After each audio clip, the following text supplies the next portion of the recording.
And the winner is... Arctic Monkey! That subscriber content, eh? That subscriber content, it just won't go away. It might hibernate from time to time and sink back into the swamp. I think the cyclical nature of the universe in which it exists demands it adheres to some of its rules. But it's always waiting there, just around the corner, ready to make its way into your ears and smash through the gated payment system, sounding better than ever. And there's nothing you can do about it. Benefits such as getting ad-free episodes a week early with pre- and post-show chat relating to the monkeys, last Shadow Puppets episodes, bonus podcasts, watch-alongs, plus helping us improve our sound with better equipment and services. Yeah, this podcast seems like it's fading away sometimes, but with subscribers, it will never die. Thank you very much for listening. We do truly appreciate it. Don't take that the wrong way. Yeah, we'll invoice you for the subscription if we need to. We're Arctic Monkeys. This is Don't Believe the Hype. That rock and roll, eh? Ladies! That sound means it's the end of the round. Time for the bonus question. Cheers, dude. That man just yawned. We're gonna call it, Don't Believe the Hype. Hey, it's for Friday night. Well, for us it is anyway. Hello and welcome to Don't Believe the Hype, Series 3, Episode 16 of the podcast that is going through the discography of Arctic Monkeys in painstaking detail and coming very close to closing the third. We've already had a pre-show chat just going on about the next era and the one after that, so it's quite clear where our minds are already. Yes, we're here every unrelated week. things. Yeah, very unrelated, worryingly unrelated, with me, Nick, and he's all I have these days. He really, really is. It's Dan. Hello. I've gone away from the mean ones. Well, Well, because you're back. You're back. Where the hell have you been? I'm back, like ballroom dancing and You're back, like racism. Like a what's it called? Bad smell. A tumor that was in remission Yeah. and has come back. Turns out I'm to not finish me benign. off. You're back, and what would your intro? I was curious last week because I didn't get to hear it. What would your intro have been for Frightline Dining Room? Let me have a look because I've got my notes somewhere. It was the first line. It was something about you thriving on dancing in our laps, and I was going to just make a smutty joke out of it. Really, Yeah, I thought it might be. In that vein. yeah. Well, it wasn't my best work. Probably best that wasn't there. Really. Thank yous for just. So, this is. Sorry, I'm trying to join the dots in my mind of what song we were doing. Now. I've got there. Way. Join the dots. Joining the dots. Joining the dots. I say just because Joining we of the dots. were talking about the possibility in the pre-show that Roots Maneuver, big influence on the band, has a song called "Join the Dots," and maybe that was an influence on Alex's lyrical process. And now I keep wanting to say "Join the Dots." It's joining the dots. Try not to. I'll try not to. I'll try. But shall we? Shall we have a listen to "Join the Dots"? I think that's the appropriate. I mean, that's what we've done at this point of every single episode. So it'd be really weird if we didn't now, wouldn't it? It would be. Yeah, let's have a listen. People make me count the flame. Come up to the mast for a change. Darling, if it's all the same to you, I have you to myself. Join the dark, join the dark.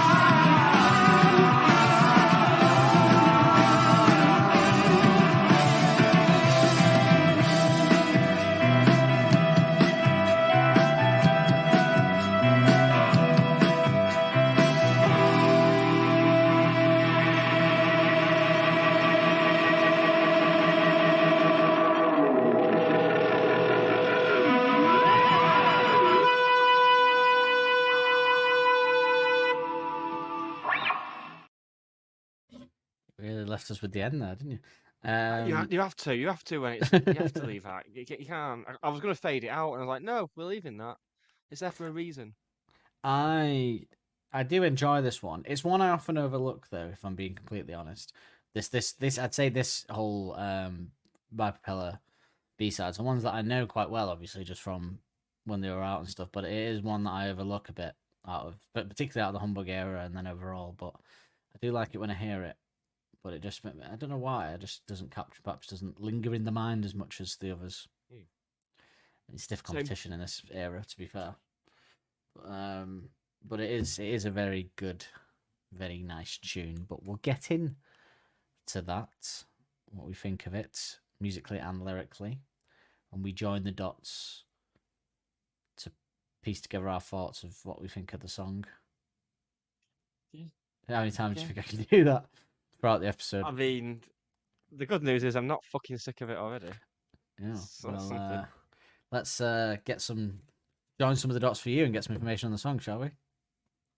See, that one was good. That was too. That was a good one. Was Just that to a say good you've one? already Oh, shagged good. the arse out of it previously. Really, that was the problem. The information action ratio ain't that the place to go? Let's say about one of my exes. It was a good one, but I shagged the ass out of it, so I'll cut that out.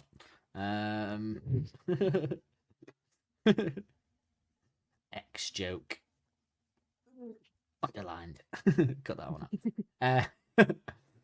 Joining the Dots is 3 minutes and 19 seconds long and has 7.1 million streams on Spotify. And the song, by the way, you weren't here last week, so I just wanted to pose to you that we discovered that Frightline down. Remember how like Sketchhead got to like 80 and then Catapult got to like 45 or something like that. We discovered that the Frightline Dining Room got to number 26 or 29 in the charts. Yeah. Which is, he got the highest one out of all of them. Yeah. No, I'm still So that putting it means down when to. That is when we get to the episode where we compile. This is why, when I suggested we do an episode compiling our own best of Arctic Monkeys, I wanted to go for best of. I wanted to delineate the difference between best of and greatest hits, because technically that means Frightline Dining Room will be on a greatest hits because it charted. Whereas some of the releases from the last two albums that were single releases didn't chart. So technically, I don't know how many have charted really. It's a travesty that I don't think AM got anywhere high in the charts in the UK. Did it really? Like proper like top 3? Did it? I think they had Which is some a top shame. 10, couple of top 10s, I think. Yeah, but that's more the state of music, I suppose. As Alex pointed out that year at the Brits. I maintain that Why Do You Only Call Me When You're High should have gone to number 1. Absolutely, it's got perfect for number 1. That perfect for number 1, even by today's standards, because people should have loved it, even like that music, because it is basically a hip hop song. So it's not basically, it is a hip hop song. So a chorus you can sing along with that gets in your head. Catchy beat, Catchy relatable, sexy. Relatable, sexy. Yeah, it's got all the sexy at the ingredients. same time. Then Sexy. Get your minds out the gutter. Sure, we lads. get it in there. So we get Alex's mind's out the gutter when we're talking about AM. But we're not there yet. We'll be there. We've already discussed that in the pre-show chat about when we'll be there and all of our thoughts on that. Become a subscriber to find out what they are and to find out our You'll thoughts find that in on the episode description. It's all there. Joey Badass, All American KKKN. Yes, Got one more time. I got one more time. Political but brilliant, in my opinion, album.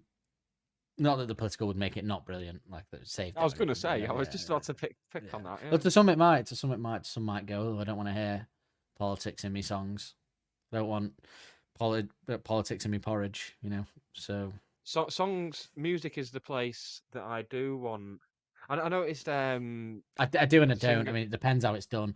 If it's here's the rule: he gets away with it, Joey Badass, because he's a black guy in America talking about the situation that black people have had historically and now. It's all very poignant. I don't want to hear some kind of white artist in the UK moaning about something like. Do you know what I mean? Like, I don't know. If not now, anyway, maybe like 80s. When it's like Thatcher's Britain and things are like really bad. The Jam and stuff, yeah. Yeah, but not. I don't want to hear it now, is what I mean, or 90s when things were. But looking back, the 90s was probably like one of the best decades we've had as a country. Ah, yeah, I miss the 90s. So I don't want to hear someone now going, "Ooh," like I know things are a bit tough now, but I don't want to hear music about it. But even when I don't want to hear A it, song about it does make COVID. me laugh. Ugh. When I see people commenting on Facebook and Twitter saying, "Oh, keep politics out of music," it's like, have you listened? Do you know do you know how music started? Do you know anything? No, I have no problem with music and politics. I just have a problem with some people's music and politics and the way it's done. I would say the approach is what my issue is with it. I wouldn't want to hear COVID. I already get annoyed now when people act like COVID was some hard times we all had. I sat in my underwear and watched a lot of TV. It was not a hardship. By no stretch was it a hardship. COVID I won't and the have it. 90s, best 2 times of my life. Come on. I won't have it when people pretend that COVID was this really tough time and we had to stay in. And it's like, well, yeah, we had to stay in, but we've got the best entertainment we've ever had access to, ever in the history of time. So it wasn't that bad, was it? I managed to watch all of the Offices that I hadn't seen. You know, I managed to watch a lot of stuff. Watch all the Marvel films, for better or worse. I did Better Call Saul. I finally watched Star Wars. Actually, I'd never seen a Star Wars film in my life, and I watched all them again, for better or worse. Unmoved by it all, really. Yeah, it was a good time. I enjoyed it. I got to start working from home, which is something that still exists. And I think, every time I look out the window on a Monday morning, it's raining. I think, yeah, that's the game changer, isn't it? Yeah. I think from that we can deduce if everyone can just stop washing your hands and start licking door handles again, and hopefully we can have another one along soon. The song is 126 beats per minute and is in the key of E minor. The song has been played live by the band 19 times. Firstly on December 10th, 2009 on 191.9 RXP Radio in New York. And lastly on April 22nd, 2010 at 400 Turno Zapopan. However, I'm going to get your thoughts on this. On a separate page, it says that this song has been played once by Alex Turner. On November 19th, 2009, 3 weeks earlier, Alex played it on his own at Union Chapel, London. The clip that we're going to be playing out this song with, okay? Now, I'm not sure why it delineates between this, because the clip is just Alex with John Ashton. He's doing it on the Humbug Tour, because the first time it was played was December 10th, and on a radio station in New York, only a few weeks later. So what qualifies it being a performance of the band, and what qualifies it just being Alex? Because there's plenty of times that it gets recorded as a live performance when it's in a radio station and it's just Alex and Matt, say. Is it just because it's just Alex? I don't understand why they've delineated between it. I'd still say this is an Arctic Monkeys performance of the song, because if you're going to say that, it's not an Alex solo performance of the song. If he did it like if he did this during a submarine gig, let's say, in 2011 or 10, then I would say yes. It's not an Arctic Monkeys performance. This is just press. You mentioned the acoustic version we're going to play out with. That's not Union Chapel. That's on a radio station. Well, I when I looked at that gig, it said that on the radio station it was recorded at Union Chapel. Oh, does it? Because I was with Union Chapel. I was thinking of that Richard Hawley gig where he did Only Ones Who Know. That was Union Chapel. Well, that's how that's how I found that live performance anyway. Because maybe it's not. I put John in the Dots Union Chapel in, and I got a load of gigs at Union Chapel, and I got that come up as well. So I assume they have a back room where they do because it's kind of half a gig in it. There's an audience. It's not just a normal radio station, is it?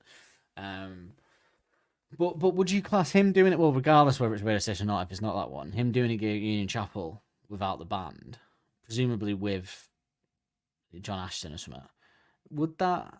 I don't understand why they put that as a separate Alex Turner performance, because he's clearly doing it. He did it on November 19th, and then he does it with the band on December 10th. So it's clearly part of the Humbug press tour. Yes, it is. They go and do these gigs to promote the album. They're not just doing gigs in radio stations. So I think if he does it, would you say, put it this way, the one in Suck It and See that he does that we love on the American radio station my favourite Alex solo performance ever. Would you class? I remember one of my Alex's favourite performances ever. Actually, would you class that as not a Suck It and See? Like, so say he does say it was the song Suck It and See. Say he does the song Suck It and See on that, and you were collating the live performances of Suck It and See. Would you include that or would you not? Even though it's on the Suck It and See press tour, it's not the band playing it, which is specifically the stat we use. We use how many times. Well, we it's been played don't. by the We don't band. because Oh no, some come up, don't they? Where it's well, this acoustic one, and this is stuff. what I'm saying. This is my whole point. Yeah. I would wholeheartedly agree with that you wouldn't include radio ones. I don't think you should include radio ones. But December 10th, 2009, on 191.9 RXP radio stations, New York, they played "Joining the Dots." Now, unless that was a whole band performance on a radio station, which I've only really seen them do that once in that Favourite Worst Nightmare time that one where they're all crammed into. Or was that even the first album? I can't remember. But we were crammed into that room. No, it is Favourite Worst Nightmare because they do one of the songs that didn't make the cut, don't they? Yes. Oh, was it? And there was a couple of. Yes, because Nick's there. There you go. and, That helps. Nick's there. That's the defined moment. I think it was Who the Fuck Are Arctic Monkeys era, actually. Right, so Nick had just come in. The American tour when Nick came in before they did Favourite Night. Yeah. So if that is a full band performance in a radio station, but if this RXP is just Alex, I can't imagine they went to a radio station and did a full band performance of this. So I don't think it should. If you're going to include that, why wouldn't you include Union Chapel with Alex on his own, with John Ashton? Crucially, with John Ashton as well, doing the keys. So I would say I don't understand why they've delineated between the two. Yes, I think we've settled that I don't necessarily oppose to it, but I don't understand their rules of it. I'm happy to keep the solo performances out, but I don't know why they're putting radio shows in there. I was looking up Alex Turner at Union Chapel there. I saw a Reddit thread of people asking about the Union Chapel gig with Richard Hawley. There's a set list for it, and apparently Alex played Glass in the Park there. And people are actually getting in touch with the venue to try and see if there's still footage of it because it doesn't exist anywhere. Wow. But Alex played That couldn't have been. That gig with Hawley. When was that? Was that in Favourite Worst Nightmare times? Because he did Only Ones Who Know. Or was it because he's got the long hair, hasn't he? He's got Humbug hair when he comes out. Because that could be this gig then. No, you wouldn't have done Joining the Dots, would you? It was November 2009. Well, that's when this was. Alex Turner. Right, However, on November November 19th, 2009, Alex played Joining the Dots at Union Chapel. So maybe he did do it at that gig. Oh my god, it is! Right. Arctic Monkeys Alex Turner played a surprise set tonight at the Mencap Little Noise Sessions. Still doing my gigs for Mencap. Taking place at Islington Union Chapel, the Arctic Monkeys man performed a 7-song set which featured 2 new songs, Joining the Dots, and an untitled track. And the untitled track was Glass in the Park. So Alex Turner played, accompanied by a keyboardist. Turner was also joined on stage by his bandmate Jamie Cook, who played guitar on Secret Door and Cornerstone. Alex Turner played I Don't Want to Set the World on Fire, a cover by the Ink Spots. You're going to love this. Joining the Dots, Flesh Adolescent, Only You Know, Secret Door, Cornerstone, and Glass in the Park. God, I need to find this. God, what a place to have been. Right, so we can let them off then, because now it makes sense. It makes sense that they've put that separate, because it was a... So it was a... So, okay, and it's good because other ones are going to come up now, so we know what they're referring to. So there you go. Well, that's very good. Live on air deducing. That sound means it's the end of the round. Time for the bonus question. This was just a fun question I thought of when I was on this. Which B-side do you think has been played the most live?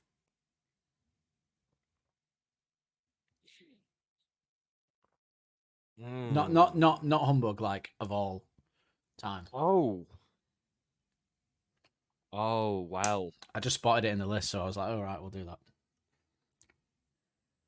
Weirdly, I'd be tempted to go. Can I get an era? No, because you'll get it. Eager Boys and Stolen Sweethearts. No. I'll give you a guess each era until you get it right. So you've got rid of whatever people say. So if it is in that era, then you've already lost. This doesn't really make sense, this rule, does it? But No, you've just made it more convoluted. Right, well, I'll give you a guess. Well, no, it's not. Okay, I'll give you one more guess. But I'm not giving you the era. Well, you know it's not. Look, put it this way. It's not Tranquility, you know that, and it's not the car. Yeah, obviously, yeah.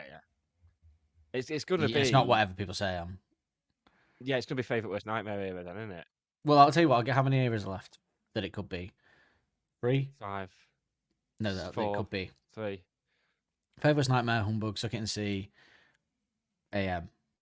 I'll give you 4 more guesses for how It's many not. eras It's there not. are. Gonna You don't have to. be, You don't it's have to not guess gonna be per from the era. AM So... era. Okay. It won't be from the AM era. I'm confident of that. Don't like that face. I don't think Just my normal it- face.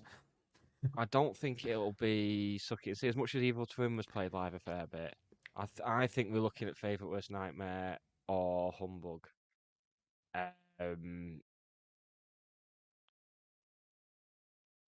So, this is fucking horrible. This is the worst one yet. This is. So I'm trying to think back to what. Right, I'm gonna settle on favourite worst nightmare. So you still got 4 guesses. Gonna be all night. I tell you what, I will give you one definitive thing though. I haven't included Leave Before the Lights Come On in that because that we don't class that as a B-side, and it would be the highest one if we did. If you included Who the Fuck Are Arctic Monkeys? I didn't know, but I wouldn't. I don't think I would. I would have. So you know, it's not one of them. It's nothing from that era anyway. So you're all right. See, I've got to get the list of all the B-sides up now. No. See, I'm looking now at the. Oh, possibly Plastic Tramp, or either Plastic Tramp or Nettles, maybe. Is that 2 guesses or 1? I'll go Nettles. No. 3 guesses left. I feel like Ross Geller trying to name the states.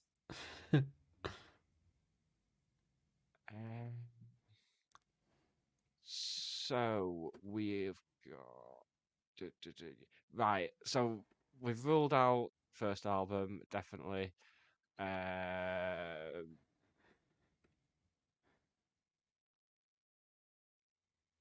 So I can't see. Oh, Red Right Hand maybe. No. Are you just looking at the list now on Set List FM? Is that what you're doing? No, I've got a list of B. I've got a list of B. It's not a set list. Red Right it's just a Hand list is on all high. the B-sides. Red Right Hand is high up the list, but it's not that. And I don't know if I would have counted it with being covered, but I would have actually because we had this discussion last week. But so you got 2 guesses left. But Red Right Hand was close, ish. The frame tour, frame 2R. No. I'm gonna help you out. It's not one from Favourite Worst Nightmare. For fuck's sake! It's not Evil Twin, is it? You guessing No. Evil Twin, or are you asking me a question? Did I say Evil Twin before? You haven't No, guessed it I yet. You ruled got it. 1 guess left, and you've guessed. Right. You've guessed. I'll be here all weekend otherwise, and I've got stuff to do. Evil Twin, I'm going for because that's played quite a bit. Correct. It was Evil Twin. It was 123 Save myself hours. the bother if I'd gone for it. Well, you Commit kind of to wrote off something, every year. You wrote off Suck It and See very quickly, and I thought, 123 times it's been played live. It's up there with more than some of the album tracks stuff. Bloody hell! Yeah, they really played it a lot. Yeah, that's a list. Just commit I to reckon something it. for once in your life. I think mate. it's because it surfaced. It must have surfaced during the M tour as well, so it must have been around for about a sort of 4-year period, in and out. I Yeah, it guess. must have been. Yeah. So hum for the hum me a for the hum me a for the hum me for the hum me for the Love how that jingle's just.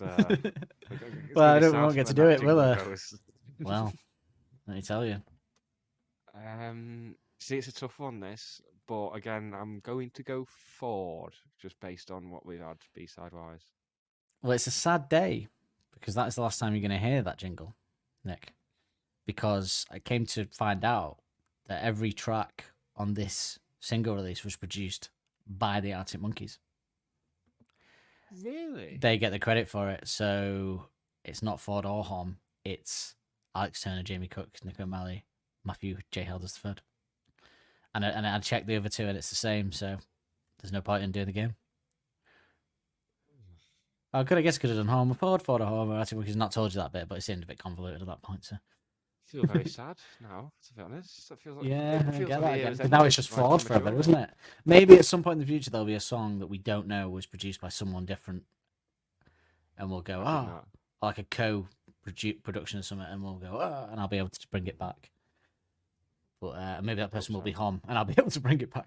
But you'll know then if I bring it back, won't you? That's specifically why. So yes, it's dead. Yeah, It's true. over. So it was a one season jingle. Fortunately, it was specifically for this era because, as we know, and another discussion we had last week that perhaps we'll bring up on the wrap up is that we've talked about before as well. The idea that it would be, as much as I love James Ford and his work, it would potentially be nice to hear someone else's input on them. Yeah, see an what album. we can do. Yeah. Yeah, or maybe it's too late for that. Maybe that would have been better when they were in more the developmental stage. Not that there's anything wrong with any of those albums, to be fair. No. Although, according to No. Justin, there is more on that when because you haven't heard it yet because we record this in advance. So it's kind of like you've got to retroactively listen, but everyone else listening to this will have heard that episode. So weird. Oh yeah, But, I don't like Yeah. this. But yeah, well, we will talk on some of those talking points in the wrap up with Justin if we're getting back on. And by the way, Trooper, it was 4 a.m. when we started, and by the time we finished, it was 8 a.m. for him, and it was midnight for me. It was very bizarre, Oh, weird. I know it really Time, made me man, like weird. unsettled. It really made me. I was extra tired at the end of that, just thinking about how he'd been up since 4 a.m. and it was 8 a.m. for him, and I was just so tired at the end of it, thinking of that fact. And I thought when I got up in the morning, actually, I woke up at about 11 in the morning the next day. Yes, I don't have children. I woke up at 11 in the morning the next day, and I thought, God, I bet Justin's like nearly like he's settling into his evening now. This is weird. I was naked in bed, but that's You just- part of it. Justin, don't worry. Have you just spent the last week since then thinking, wonder what Justin's doing? No, that was it. That was the one time it happened, I think.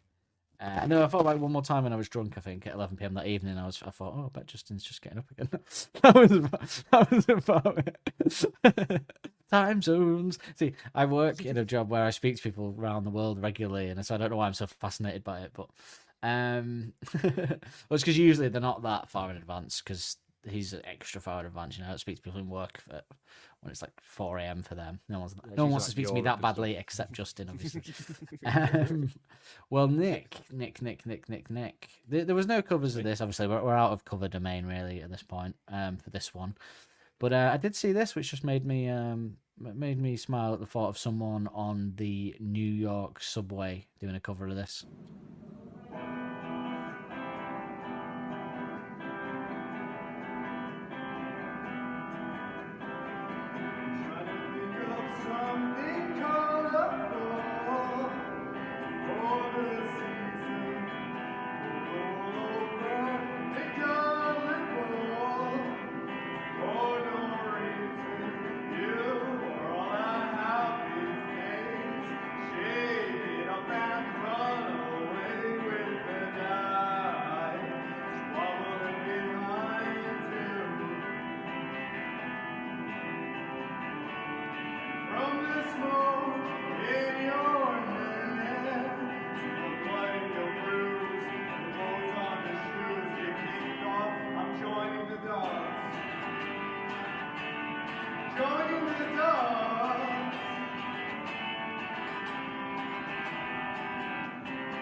Oh, well, that's all right. It's nice, isn't it?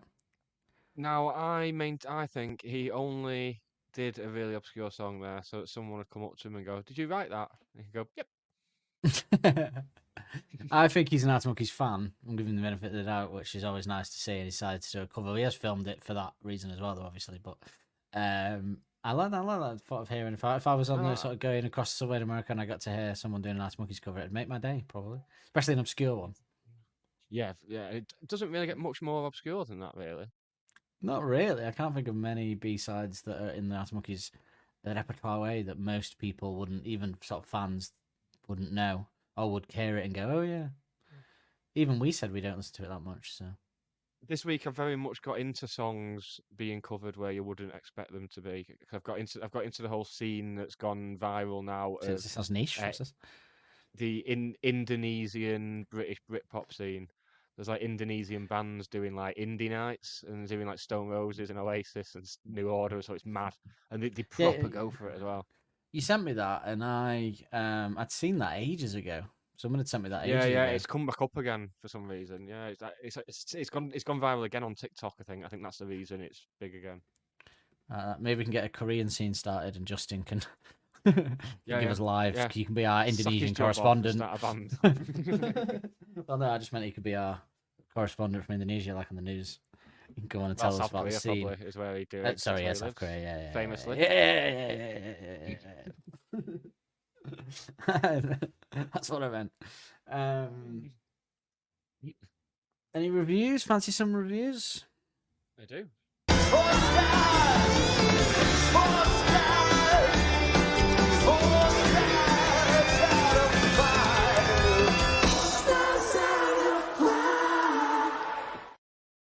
I always think we should have a little section because I've started buying those children's vapes now, the flavored ones.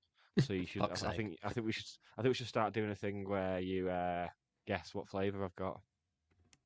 Flavor? Tell me what's your flavor. Well, just getting no clues. I just got to guess about all the flavors because I'm a bit disturbed by you having children's vapes anyway. But all the flavors. You're not going to give me a sort of area. We're talking fruit. We're talking sexual. It's not to save. It's not. Although I do think they should do savoury vapes. They should do like sausage roll. They're flavour all and stuff different like that. fruits then, basically. Is it? It's a fruit. It's a fruit. Yeah, this one.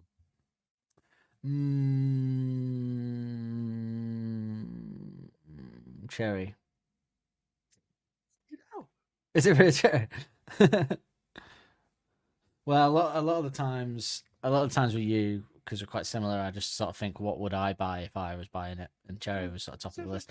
Part of my brain wanted to tell me pear, but I thought but it would have to taste like sort of a pear drop rather than an actual pear, because no one would want to smoke an actual pear with. Yeah. You know, Unless maybe you do. Get in touch, we'll make it. I do now. That could be a merch line of ours. Don't believe the hype vapes. Yeah, and it should be all flavours that have been Savoury mentioned vapes, in yeah, the like songs. crisp flavoured Crisps, vapes. yeah. I just make you want crisps though, wouldn't it? Frazzles vape. Bacon Hot flavoured scratching vape. vapes. Ooh. I'll run it Yeah. by my girlfriend and see what she thinks. If she gives us the green light, we'll get going There's on some it. comedy mileage in that as well, in a Bob Mortimer sort of way. Yeah, there's definitely a category. I would. I don't know. It might be grim. I guess we'll find out. We'll float the idea. Get in touch if you're interested in investing. So That's the reviews. So Enemy, not the greatest list yet. Enemy did an article called "Arctic Monkeys B-sides that should have been album tracks," and they put Joining the Dots in this list, saying, "I know, I can see your face," backing up one of Alex Turner's finest penis metaphors. I think they're talking about my fella there, which, as we said on the episode, we kind of, found out that maybe not. Joining the Dots was kith and kin of his work with the Last Shadow Puppets, recalling the Mersey beat sound at its wildest and weariest. I don't think this one, a little bit, but not like not like a It's lot. not a big thing I'd get from it. I think it came up last week more. I think me and Justin had a brief chat about how parts of Fatline Dining Room could sound a bit lyrically more that's than fair. the musically. I think was parts where it came from, but I wouldn't say the sound of this was particularly Last Shadow Puppetsy. Having just covered the first album and a B-side, yeah, weird. But they also had some others on this list. Nick, what do you reckon they had on there? So they've got Evil Twin. Well, let's find out. I mean, obviously, yeah, I wouldn't put Joining Dots on. Spoiler alert for the hot take of this episode, but I wouldn't put it on one. I don't think it's that strong. No. As much as I don't like Fire and Flood, I don't think I'd put this on in place of it. Would you? No, I don't know, actually. I'd have to compare, but I just don't think it's got a... maybe I would have it over Fire and Flood. It has got a nice flow. But I don't think it's strong enough to be an album. It'd need a bit more zhuzhing to it. There's not enough lyrics in it Yeah. for a start. No, there's not much going on. Oh, by the way, while we're on that, I wanted to sort of apologise to our audience because I listened back to the Sketched episode this week, and I think it was the worst episode we've ever done. I don't know why. It was the maybe worst just piece of art created by anyone ever. That was our bad thing. Well, I really liked Sketched. I really liked the song Sketched, but maybe there just wasn't enough there to really for us. We sounded a bit bored at times. I don't know. Maybe we were just having a bad day. Maybe I was just tired. I don't know. but it was I was we didn't tired. sound we didn't sound too enthusiastic about it really. But then there wasn't. I mean, the lyrics are very much first album-esque, aren't they? And then we were just kind of written around. We just kept rambling on about nothing. I know we do that. Other people say, "Fucking hell, you do that all the time," but it seemed like more so than usual. We were just Even more. rambling into stuff that wasn't even relevant by any stretch. So we apologise profusely. Everyone has an off day. We have more than most, but that was a particular off day. It was a- Yeah. We will use this as fuel to become the men that we know we can be. I just looked up and thought I looked like Robert De Niro then for a second. Hey Dan, do you like listening to popular songs with questionable lyrics? You know I bloody do. And Nick, do you like drinking copious amounts of alcohol? Nah, do I ever? Actually a worry. Well, if you're the same as us, then come listen to a weekly podcast, Liquor and Lyrics, where we take apart popular music's worst songwriting whilst drinking our favourite drinks, which kind of stay in theme with the song. From gin and tonic to Grease Lightning, Cosmopolitans with Chaz and Dave, Blue Lagoons with Busted, Sex on the Beach with Sex on Fire, Shirley Temples with Shaggy. and even a shandy with Sharon. Dropping on Tuesday the 19th of September and every Tuesday after on your favourite podcast platform. Maybe because I'm doing the Robert De Niro face, to be honest. Oh yeah, that's what I the mean. Yeah, main- I was doing it inadvertently. Actually, you know what? Years ago, do you remember when everyone was obsessed with those? Talking about fucking tangents, but pretty quickly, old face app things that became a sort of a thing in like 2019. I did mine, and I'll try and find the picture because I looked exactly like Robert De Niro does now on it. It was weird. Brilliant. Brilliant. Dig that out. So I will. It's on my phone somewhere. But okay, so they had this and that. Okay, so the other one there's another one from this era that they would put on the album, which I think we said we wouldn't. Is it one we've already done? Yeah. Yeah, it's not one of the next two. We said we Not wouldn't put it on the Skechers. album. Yeah, or Skechers. They said even Nick O'Malley thought this unhinged 2-minute carnival clatter should have made it onto Humbug. Apparently that's a Nick quote. It concerns a party crashing gent who comes on like Brian Storm's pissed mate. There's poison in spirit. He'll compliment your tits and leave you to your wits. Whether he had a nightcap back at the House of Commons bar isn't revealed. Political satire. Shit political satire there at the end of that. Yeah. That was But satire, more like. satire, yeah. Ooh, that's good. I like that. That's good satire of satire. That's a good satire of satire. Who satirizes the satire? I wouldn't. I would say that Sketchhead should not be on the album by any stretch. Again, one we're going to disagree with here from the first album. They're saying should have been on the album. It's going to be Bigger Boys and Stone Sweethearts. Or It is Bigger Boys and is it? It is, yeah. They said, admittedly, in terms of being short of cracking tunes, whatever you say, that's what I'm not. Whatever you say, that's what I'm not. It's upsetting. That's not the right title, is it? No. No, I read it and went, wait, People what? say What that's not- have I people have say? seen That's it what I'm miscalled that before as well. And it That always is such upsets me. poor journalism. All you have to do is be music. It's the easiest of all the journalisms as it is, music journalism, probably. And you're still making mistakes. It's the That's type of thing that outrageous. if someone gave it as an answer on Pointless, I'd laugh at them, get angry, and then come over to message you about it. And they get even angrier when they went to the producers and went, we're going to accept it. Oh, that happened with someone said one of the picture rounds. It was Richard Ayoade, and they said they mispronounced his second name, and they let him have it as a right answer. And I didn't watch it for about 6 months after that. I was furious. I fell out with Richard Osman. Yeah. That is. I mean, if you mispronounce his name, I think that's fair. But missing out words of an album title, you can't be doing that. Whatever you say, that's what I'm not, is a completely different album title. Yeah, and it's a completely different quote from the one that From influenced the the album film. title.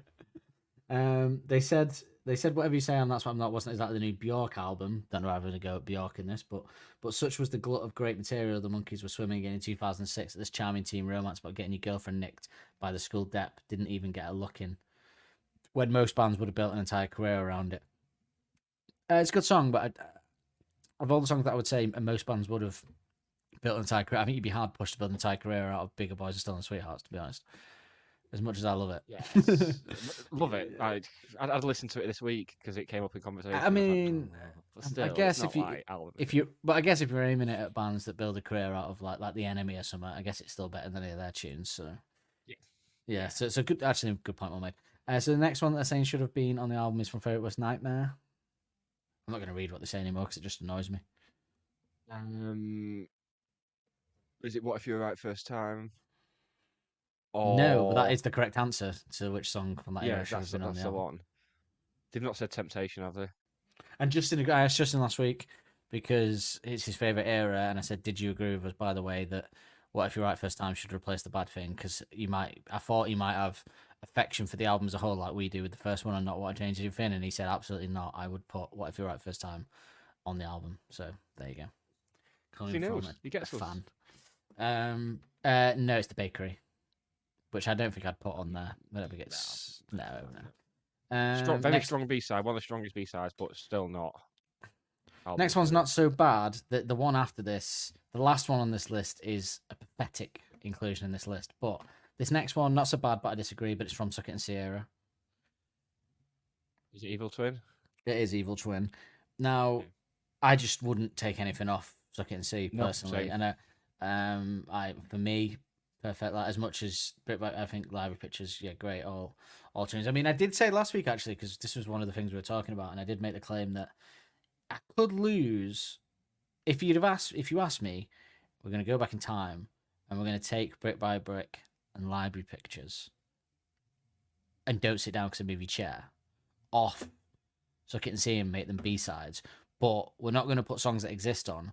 We're going to replace it with 3 more melodic tunes that are the same quality of the other melodic tunes and make the album a full melodic album. Then I would take that.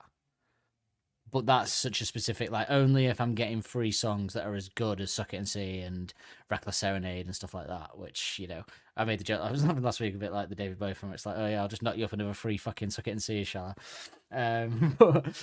But yeah, that's the only way that I would accept those albums coming off it if I was getting, because I would love it to be a full 10, is it 10? 10? Yeah, 10 track, no, 11, isn't it? It's a weird number. Is it 12? Oh, yeah, of course it's 12, yeah. I would have a 12-track Suck It and See of all melodic songs. But I wouldn't take off any of it for the B-sides, as much as I do love Evil Twin. And very much. I might add Evil Twin and make it a 13-track album. Yes, I'd do that. But I mean, brick by brick, people take the piss out of it and stuff. But it's very much their song too. By Blur, it's very much like a self-aware little parody, piss take, little joke type thing, and it's part of the whole story. I read an article today, and we won't harp on it because we're getting there. But I read an article today that was just sort of saying that it was Suck It and See. They claimed Suck It and See was the most important Arctic Monkeys era. I disagree. I think Humbug was most important, but I think Suck It and See, they kind of said it was special because the band were kind of, it was showing a level of comfortableness that we don't see from a lot of bands, where they were just having a laugh with each other and having in jokes and songs and shit, and that they were just at the peak comfortableness as a band together, which I thought, yeah, that's a good point, to be fair. Right, last one on this is from the Suck It and See era, and I can't believe it's in this list as to be included on Suck It and See. It's outrageous. You and I. Yes. Again, I love that song to listen to. Great song, but it's not an album track. No, definitely not. If Suck It and See had come out and track 7 was a rock song with Richard Hawley singing, I would have been furious.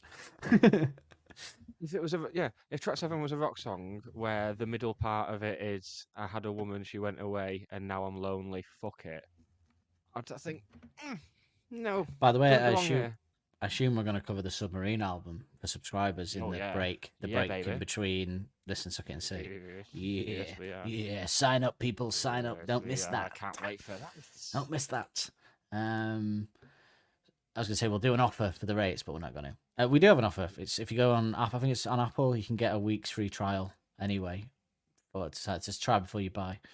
So yeah, they don't allow that on other platforms, so unfortunately. Otherwise, we would do it there. I am still planning on doing the thing on Patreon where we put all individual stuff up to buy, so you can buy individual stuff, but it's a big job, so it'll probably actually end up happening when the podcast is finished, and you can just put everything on there to buy it. Yeah. They also put this on the greatest list at number 92, which is so.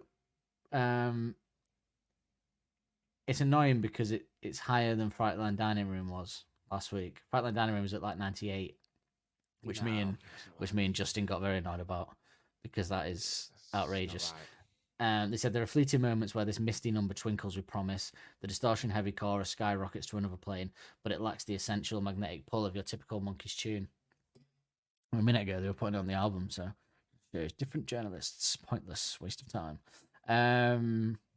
So the music of this one then. So I do love the main rhythm guitar. I do love the drum intro and then the way that comes in, the sound of it. It's very moody.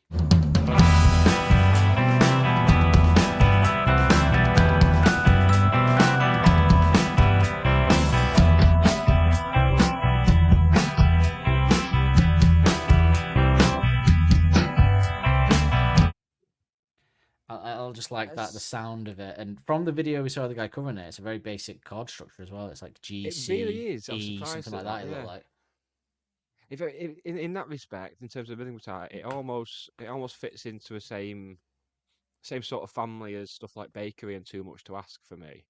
Just a nice gentle rhythm guitar, strum, fairly easy to learn for a beginner, and that type of almost the Oasis type of thing. I think very accessible. Yeah, it's got a nice rhythm. It's a nice listen, but it's nothing spectacular. But it does have nice little additions, and I do really like that the chord structure he has picked. It is a really nice flow, that sound that. I do like the way he does it, and the way he sings with it makes it as well. It just give it a nice flow. To the point where I was surprised by how little lyrics there are for this. Obviously, we'll get to that, but I thought there was more than there was. I do like the additions of the keys, though. I do like what John Ashton was doing. I don't know if Alex did it on the album, but it's John Ashton live, certainly. That kind of doon, doon, doon, doon, doon, doon. I do like that. I do like those keys. It's nice. It is a very pleasant riff. Considering I say it's moody, it is quite enjoyable moody, though. It's pleasant. It's kind of like you kind of do this for your head. It feels a lot more accessible than some of the other stuff, I think. Yeah. It does. I'm trying to find the word. Pleasing is the word I'd use to describe it. Yeah, definitely. Despite the sinister nature, it's very accessible and pleasing, I think. Yeah, which I guess kind of perhaps goes with what the song's about in a way. 'Cause it's a sort of sinister song, but it's not too harsh on the situation, I suppose. And the bass is actually really. When I was listening to instrumental, I've never noticed the bass before, and I thought, oh, the bass is actually pretty good. Another good bass line from Nick O'Malley. Not as good, obviously, as previous weeks. There's But been a couple of instances of that with the B-sides, actually, where we've not really picked up on the bass until we've listened to the instrumental version. Which I suppose after what we've had from him during the album, it's he's taken a backseat with some tracks. Fair enough. And sometimes it's the way they mix songs where the bass can go under the singing. You don't really notice it if the song hasn't got like a big bass line. Not a problem that we'll have in Suck It and See era. No, absolutely not.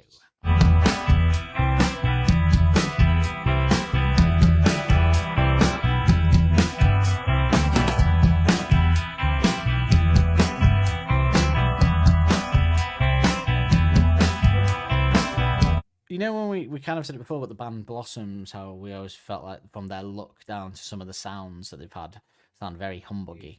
This one in particular, I feel like is a song that they would like. They do. I'm sure they do know it and like it a lot. If you were to ask them a question, I'm sure this would be up there as one of their favourite humbug songs or whatever. Because they've definitely spoken about this album quite a lot in the early interviews and stuff. I mean, the stuff they did before the first album came out, those EPs and stuff, that was clearly influenced by humbug. It was so obvious, even the way they dressed at that point as well. Yeah, I mean, like nanas. He looked like Alex in the Cornerstone video for that first period, and the keyboard sound on like Blown Rose and stuff was very much sounds like this kind of thing. And also I think their little funny videos are inspired by Helder's doing his view froms, but Helder stopped that when they got musically to a point where that was more important. That's the difference. Yeah. But it was not pissing around with Sean Dash. No, but he was pushing around with Sean Coombs, so who wins the argument there? I'm just impressed I remembered his last name. I'm really proud of myself. Shouldn't be proud of myself anymore. Really, transcript, have you? Yeah. Then Sean comes. Then it kicks into a sort of allegedly.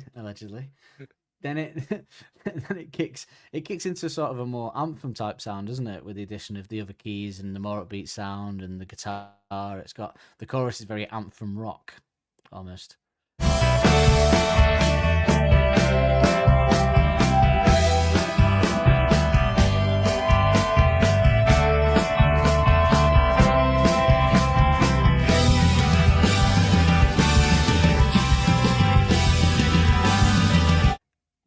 stadium even rock. with the drums as well, with the drums all the way through, it's very I Am the Resurrection, just simple, kind of plodding along, and then when everything gets into the anthemic bit, the drums just take on a new life of their own. Yeah, he's got a very although there is a point in the chorus when he does a few little bit drum rolls and stuff. He has got a That's when it very probably comes in the chorus. Yeah, the chorus. He changes it up with the drumming. Yeah, it's quite steady up until then, but he starts putting his flourishes and trademarks in. Yeah, he's got a very as Graham Souness described Casemiro as a steady Eddie. He's a very steady Eddie in this one. Yeah. But yeah, it's got a lot of those humbug type drum rolls in this bit, and then what I do like is it kind of does that as that burst the guitar, like there's the doon hell just kind of picks up the drums. It's kind of stadium rock for a few beats, and then the way there's a very smooth transition into the second chorus. I enjoyed watching the guy do it on the cover as well. Then the way it kind of just floats very smoothly into the second chorus without any kind of because sometimes they'll do little transitions, won't they? But in fact, it's very rare that we hear songs by them that are just a rhythm guitar keeping the song going and transitioning that way.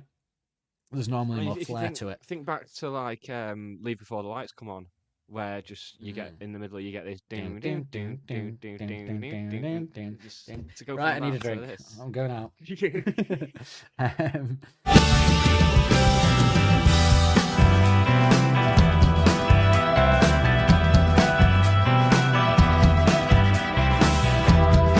But I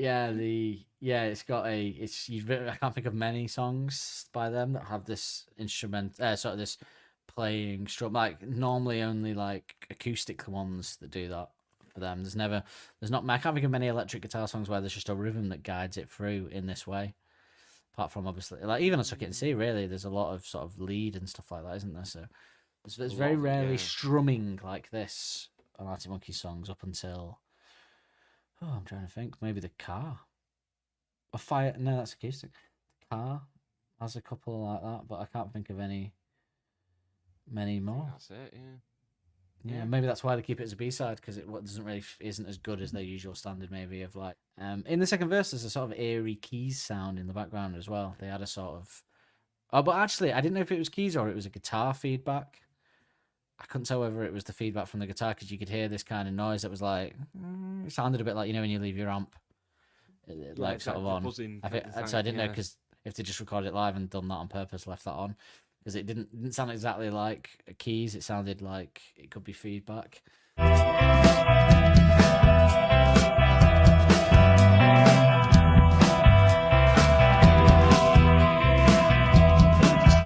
There's a clean guitar in the second chorus. The guitar kind of changes into more of a clean sound. That was very Suck It and See reminiscent, I thought, which is nice as we build into it because there always tends to be a link towards the end, isn't there? Every year, like whatever people say on B-side, you started seeing bits of Favourite Worst Nightmare in there, Favourite Worst Nightmare, bits of Humbug, and it's all the way through. I love it, and that's the stage we get into now.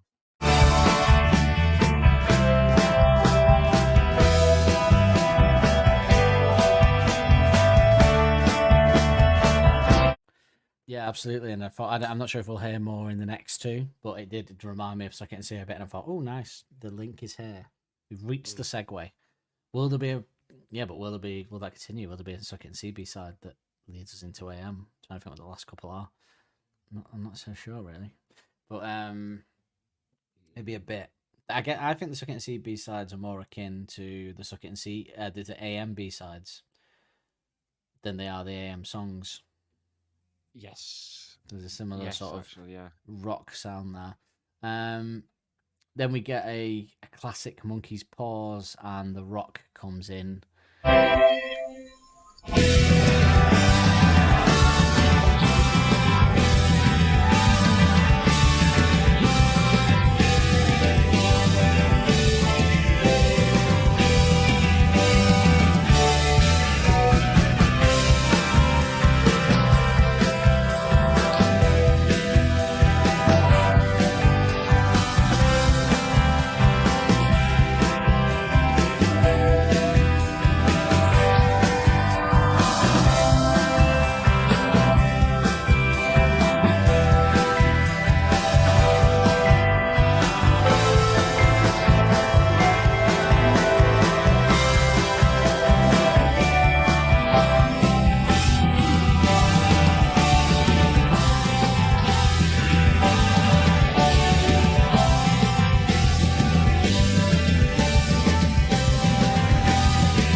but the rock of the song.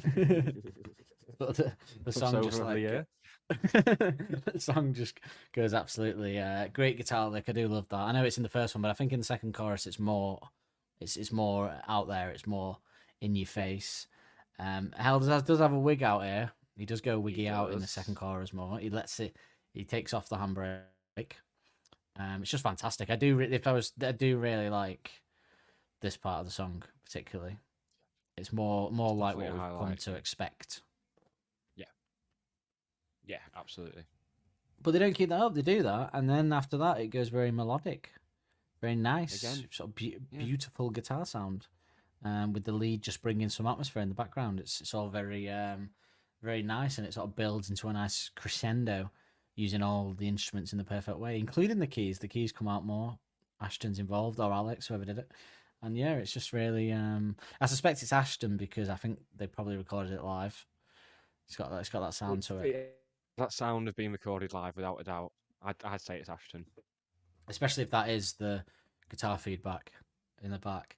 But yeah, it's way more a lovely melodic tune than I gave it credit for, probably, before I started listening to it again. It is like a Suck It and See song, but not as good with the humbug moodiness. It's like hearing a Suck It and See song with humbug moodiness put over it with the pedals and stuff. So it's like it is the perfect transition song, really. And hopefully the next two will be that as well. But from what I'm thinking of them, I don't think they necessarily do. But this will be the closest. We have something we haven't mentioned is the glockenspiel at the start either. We didn't get onto that.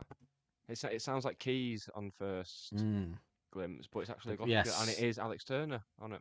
Oh, very good. So it's a glockenspiel, right? I assumed it was keys. So they must do it keys live then. John Ashton must do it keys live rather than fucking about, unless he has a glockenspiel behind there, which he might do because he whips out the guitar for some of them. So under the credits, this is the credits for the My Propeller single, and yeah, Alex Turner glockenspiel track 2. Lovely stuff. Very nice. He's good, isn't he? He's alright, isn't he? He's alright. He's good. That's what he's doing. Good future ahead of him. Well, that's the music then. But it's a simple tune with some nice bursts of colour. It's a melodic. It's a dark melodic tune that has some bursts of rock as it goes out. Now I had a bit of trouble there. So do you want to play the covers jingle? Yeah, we've mentioned Mark. I'm gonna form a covers band and all. We mentioned yours. Yeah, Blossoms again. We've had. I know we had them with Secret Door, but I can't look past them with this at all. I haven't got one because there's a female singer that's perfect to do it, and I can't figure out who it is. I've been all day listening to Janis Joplin, which, by the way, I quite got into Janis Joplin today, actually, didn't I? Yeah. I listened to all sorts of different Chrissy Hind, which just reminds me of Partridge. But I was listening to loads, and I couldn't figure out who it was. But there's a female artist who I think would be perfect to sing this. And I think they play an acoustic guitar, but I just can't figure it out. So if anybody can, message us, please. Put me out of my misery, or come and kill me. Put me out of misery. One of them. Yeah. Either way. Either. Well, Nick, I thought it was a nice little breakwater before we get into the lyrics. Last week, Sausage between the egg and the beans. yes, egg being the Music. I guess and the beans being no, the lyrics. no, beans would be the music, and egg would be the lyrics because you have to be an egghead to write lyrics. And also, Yokeling. if we were in a studio and I said give it some beans, I'd expect you to crack out a guitar riff or Yes, something. that's true. Yeah, and if you said give it some yolk, Browns. give it some yolk. Give it some of that yolk. I'm doing the universal sign for talking. For anyone that's not on the video. Stop talking. Well, I because it was supposed to be me, you, and guest Justin, but because of your emergency, it was just me and guest co-host Justin.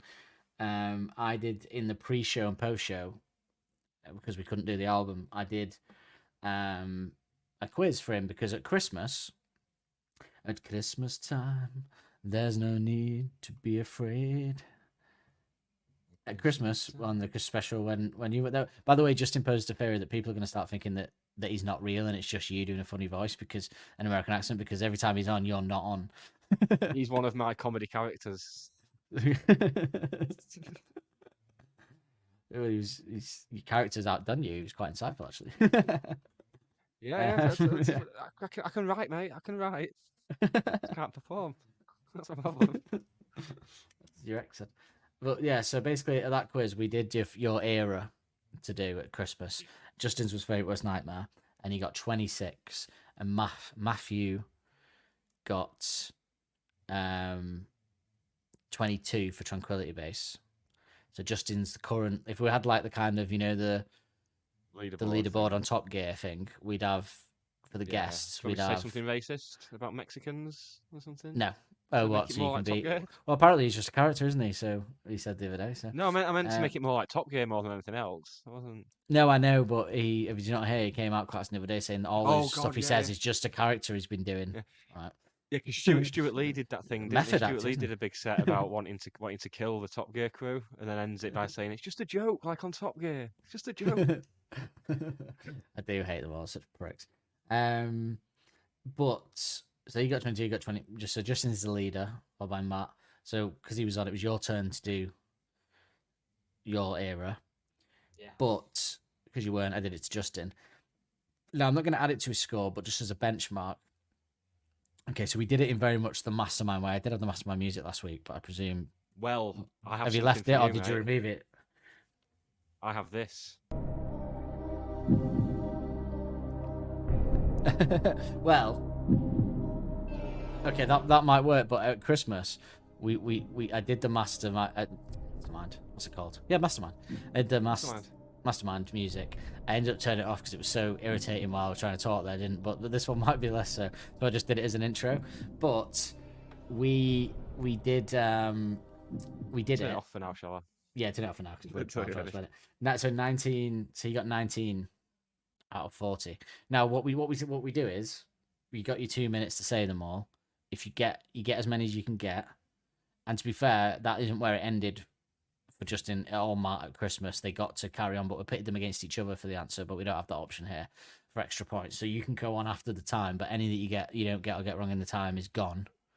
But after that, the remaining ones, you have a chance to pick up extra points. So the benchmark for your own era to not be embarrassed by Justin, whose era is Favourite Worst Nightmare, is 19. And if you want to top the leaderboard, you need to get over 26. Right, okay. See, we could add Justin's 19 to his 26, but we didn't do it. I was waiting in case if he comes in going, I want the points added. I didn't do it with the timer on, so you can't claim that as answers. It was just a bit of fun. Okay, this seems So personal fuck off, now. Justin. Point proved. No. Well, no, I did do the 19 thing just to embarrass you if you didn't get 19 with Justin, just see if he could Yeah, of beat you. course, That yeah. one was it. Yeah. It's standard. But 26 is the top. 22nd is So the bottom. I'm about to answer questions on an era that I haven't ventured into since we covered it on here. This is going to be good. Well, no, but it's your favourite era. That's the It point. is my favourite era, so yeah. So you should know everything. As Justin knew 26 things of Justin. Some of those ones Justin got were from Tranquility as well. So there you go. And some of Matt's were from Favourite Worst Nightmare. So are you ready to start the 2 minutes? The initial 2 minutes. I'll get my timer ready. It's all very tense. Very tense, yeah. Very tense in the studio. Is anyone coughing in the audience? Oh, cultural reference. You got your dad doing it. Are you ready? Go on, ready, bitch. That's what Okay. I'd say to Clarkson on A Millionaire as well. Fuck you. I forgot it was him. Go now. on. Right, Yeah. we will go now. Longest song on the album. We've still got the album, A Certain Romance. Correct. What film did the title come from? Saturday night and Sunday morning. Friday night and Saturday morning. No, you got it Saturday night right. and Sunday You got it morning. right. You got it right. Yeah. Which actor said the line? Albert Finney. Correct. Shortest song on the album. Oh shit! It's one of two. It is. I think it's. You probably couldn't see the lights, but you're staring straight at me. Correct. Complete the lyric. Oh, how the feeling races. You've got to their brains to form expressions on their stupid faces. Correct. How long is the album in total? I'll take it to the minute. It doesn't need to be. 46 minutes. No. Which song does Dance Floor reference? Yeah, Rio by Duran Duran. Correct. Most streamed track on the album? You bet you look on the dance floor. Correct. It was the fastest selling debut by how many copies in its release week? I'll accept a margin of error of 10,000. What? As in How many copies did it sell in its first week? Yeah, first week. 700,000. No. Least streamed track on the album?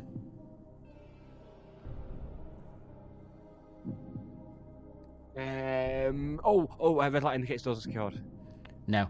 What date was the album released in the UK? January the 18th. No. Only song on the album that has writing credit other than Alex. Oh no, I feel sick. Dancing shoes. No. Who is that other writing credit for? Who is that other writing Jamie Cook. credit for? Correct. Complete the line. Well, I ain't seen you since last year. As far as you haven't forgot my name. Correct. How many tracks are there on the album? There are 13. Correct. Which B-side to the era garnered a 2007 Grammy knob? I've started, so I'll finish. Chun-Li spinning bird kick. Correct. Okay. That was 2 minutes. You got 11 right. But you are allowed to continue, but you only get... We don't want it to take forever, so what's fair? I reckon, because it was between... So when we put it then, one of them had to shout, whoever got the answer first got it. So I think you should be allowed, in that instance, you should be allowed 5 seconds to get it. Is that fair? Each one? Yeah, fair. I think that's a fair amount, fair. isn't it? Okay. So you're on 11. You've got...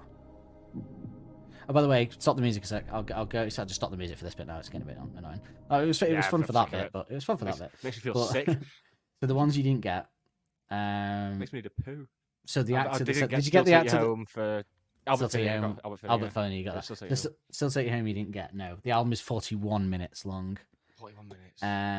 363,735 in the first week, but I would have accepted sort of 10,000 around that. You probably couldn't see for the lights, but you were staring straight at me was the least streamed track on the album. Was it? I thought I'd be the album because it was already an answer. The album was released 23rd of January 2006, and as you say, Still Take You Home. You got the Jamie Cook part though, and Chun-Li. Okay, so you get 5 seconds each go for the next. So you've still got 24 to go. So there's plenty of time for you to get up on that leaderboard. Okay. Come on, So Nick. this This is what you've been waiting for your whole life. question. I might apply for Mastermind after this. And I've got to be because of what you said earlier about game shows. I've got to be quite strict with your answers as well because you've specifically Yeah. pointed out that you Yeah. okay. Yeah. Otherwise, I Oh, might yeah. be more lenient, but by your own rules. Okay. So the last question it was a direct lead on. So which B-side to the Ariana 2007 Grammy knob? You said Chun-Li. The next question is, in which category? It's rock instrumental. Best instrumental song. I think you can have that. I'll give you that. I think that's fair. There was some last week that I gave Justin a song that I didn't because I think best instrumental song, best rock instrumental. Yeah, I think there would only be rock instrumentals. I never really hear unless they have like jazz in there and shit. You don't really hear much else. But I don't know. Actually, now I've taught myself out of it. No, you can have it. You can have it. You can have it. That's my one lenient moment. I think that's fair. Okay. You get one. Okay. All right, Greg Davis. There might be others. Name the actress that appears in the When the Sun Goes Down video. Lauren Socha. It's Lauren Sosha. You did say on Pointless that you wouldn't give Richard Iwadi if you pronounced it wrong. So Yeah, but it's an O. I would It's different. well, I would have absolutely given it you if you hadn't said that. They said Adabade for Richard All right, Iwadi. okay. They said, Okay, I they thought said you meant. I Richard thought you meant. Adabade. I thought you And meant that they was the said like problem. AOAD or something. Right? Okay, I'll give it you. I'll give it you. No, Yeah, they said Richard Adabade. They stuck a B in there that wasn't there. As you can imagine, Justin had no hope with questions like that. Okay, Poor sod. next one. This album led to the band being the first act to win for what? Brit Awards. Enemy Of Awards. course, it makes Enemy Awards. Of course it is. Yeah. Blur won 4 Brit Awards, dickhead. Can you name at least 2 of the awards categories? Best album and best music video. Best album, best music video. No. One of them, so you didn't get one. But I'll tell you what, I'll give you 5 more seconds, and if you get all the 3, I'll give you a bonus point as well, so you get 2 for it. You got no points at the minute. Best single, best band. So best song, best band, and coolest frontman, sexiest frontman. I don't fucking know. I don't know what anime No, we're I doing can't. at this point. Didn't have a I'll tell you clue. what, I can't give you a point. No, that's If right. you just said, I don't know, you have got a lot of them. So you said best album, you got best track, best band. So you got 3 of them, but you got them in the wrong way. The other one they got was best new band. So they won best new band See, and I was best band. wondering whether they got an FS. Yeah, I it's a wondered weird whether thing. that Yeah, was- Justin also yeah. said best music video as well. I don't know who won that year. But next one then. Probably Muse. Next one. What date was the first single released? Need an answer? Need an answer? November the 12th, the year before. No. The year before. Imagine saying that on fire. The year before last one. Mastermind. No. 17th of October 2005 was the first single. I bet you live on a dance floor. Sorry, no.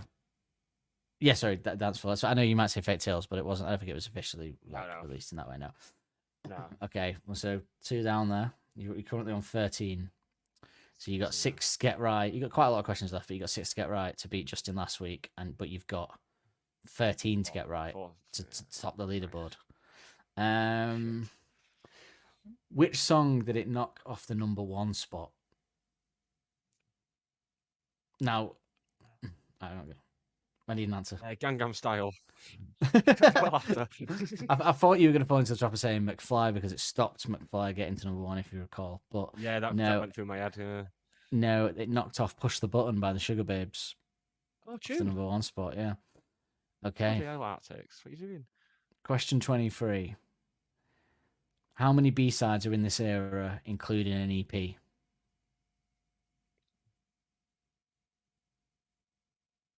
I need an answer. 7. No, it's 9. So it's Justin got that like dead quick. He's like a master of knowing stuff like that. I remember Favourite Nightmare. He was like, "Yeah, it's 11." That's something, and I was like, "Fucking hell." Yeah. Obviously not including the last one, but including the EP. There's 9 tracks. So Sticking to the Floor, 7. I can't be asked naming them all, but you know, Bigger Boys, Settle for a Draw. Settle for a Draw. Who the fuck, Chun-Li, and then the other ones, the other 3. Nope. Lounge, and Who Cigarette the fuck Smoker. are Arctic Monkeys? Yeah. Okay.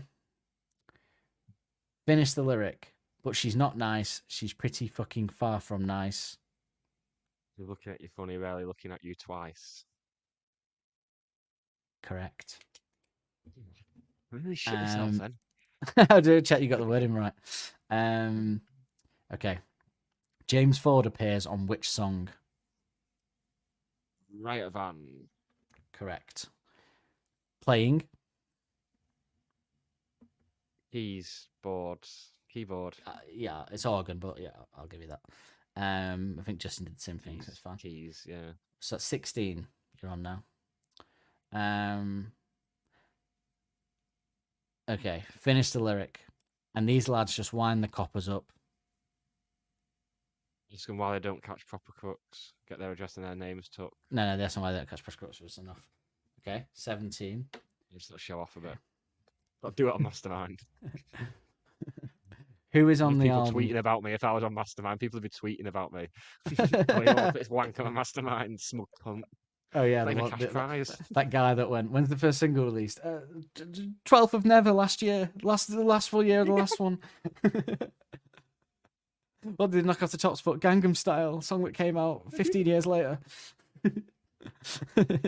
Yeah, they'd certainly be tweeting about you. My questions are harder than Masterminds would be because I'm an expert. You ready? Who is on the album cover? Chris McClure. Correct.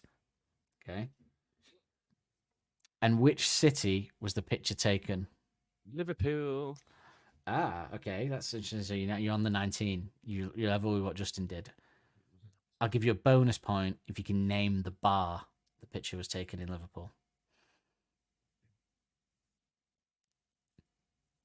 Can't. I can't remember the name of it. Go on. No. Corova Bar. I want to die. That's the beauty of this game. It makes you want to kill yourself. So there's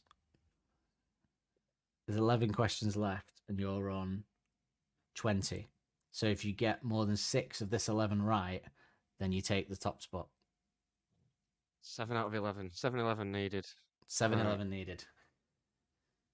How many singles were released? Need an answer? 2. 3. 3. It's 3. It is 3. Yeah, and I've discounted View from the Afternoon because of the I know. yeah. I know what I've done. But you went the wrong way. You went down rather than I thought you were going to go too many, but you went too little. No. Right. Okay. No, 7 out of yeah. 10. 7 out of 10 needed. Oh, this is Take the sort of terrible. spot. Who is looking quite full on? The Full girls in on. fancy dress. Oh, I can't give it you. I can't give it you. Because it's the Larry girls in fancy dress, and I think you'd agree Oh, okay. that Yes, I have to. Yeah, Yeah, I agree. Yeah. yeah, Thanks for yeah. keeping me I honest. was actually just the Larry girls was what I would have taken. I don't know about the girls in fancy dress, although impressive. I think Larry's key in that answer there. in that Very sense. impressive. Yeah, fair. Completely fair. Okay. Hoist Okay. by So my now own it's. petard. If I wasn't so pedantic, Yeah, you made get this. away You made a with bit for you. this. I might have let that go. Yeah, but I have let a couple regret go. So nothing. to be fair, I don't think I would have let regret that go anyway because it is the Larry girls. That is the important part of that. Okay. hung out the so it's- limousine specifically. Yes. So you got seven. So there's now Do you get a 9 point for that? questions left. No, you got 7 out of 9. It's getting to the point where you have to get every answer right if you keep getting any more wrong. You got a 2-question cushion. Okay. And in the same song, what can you never beat?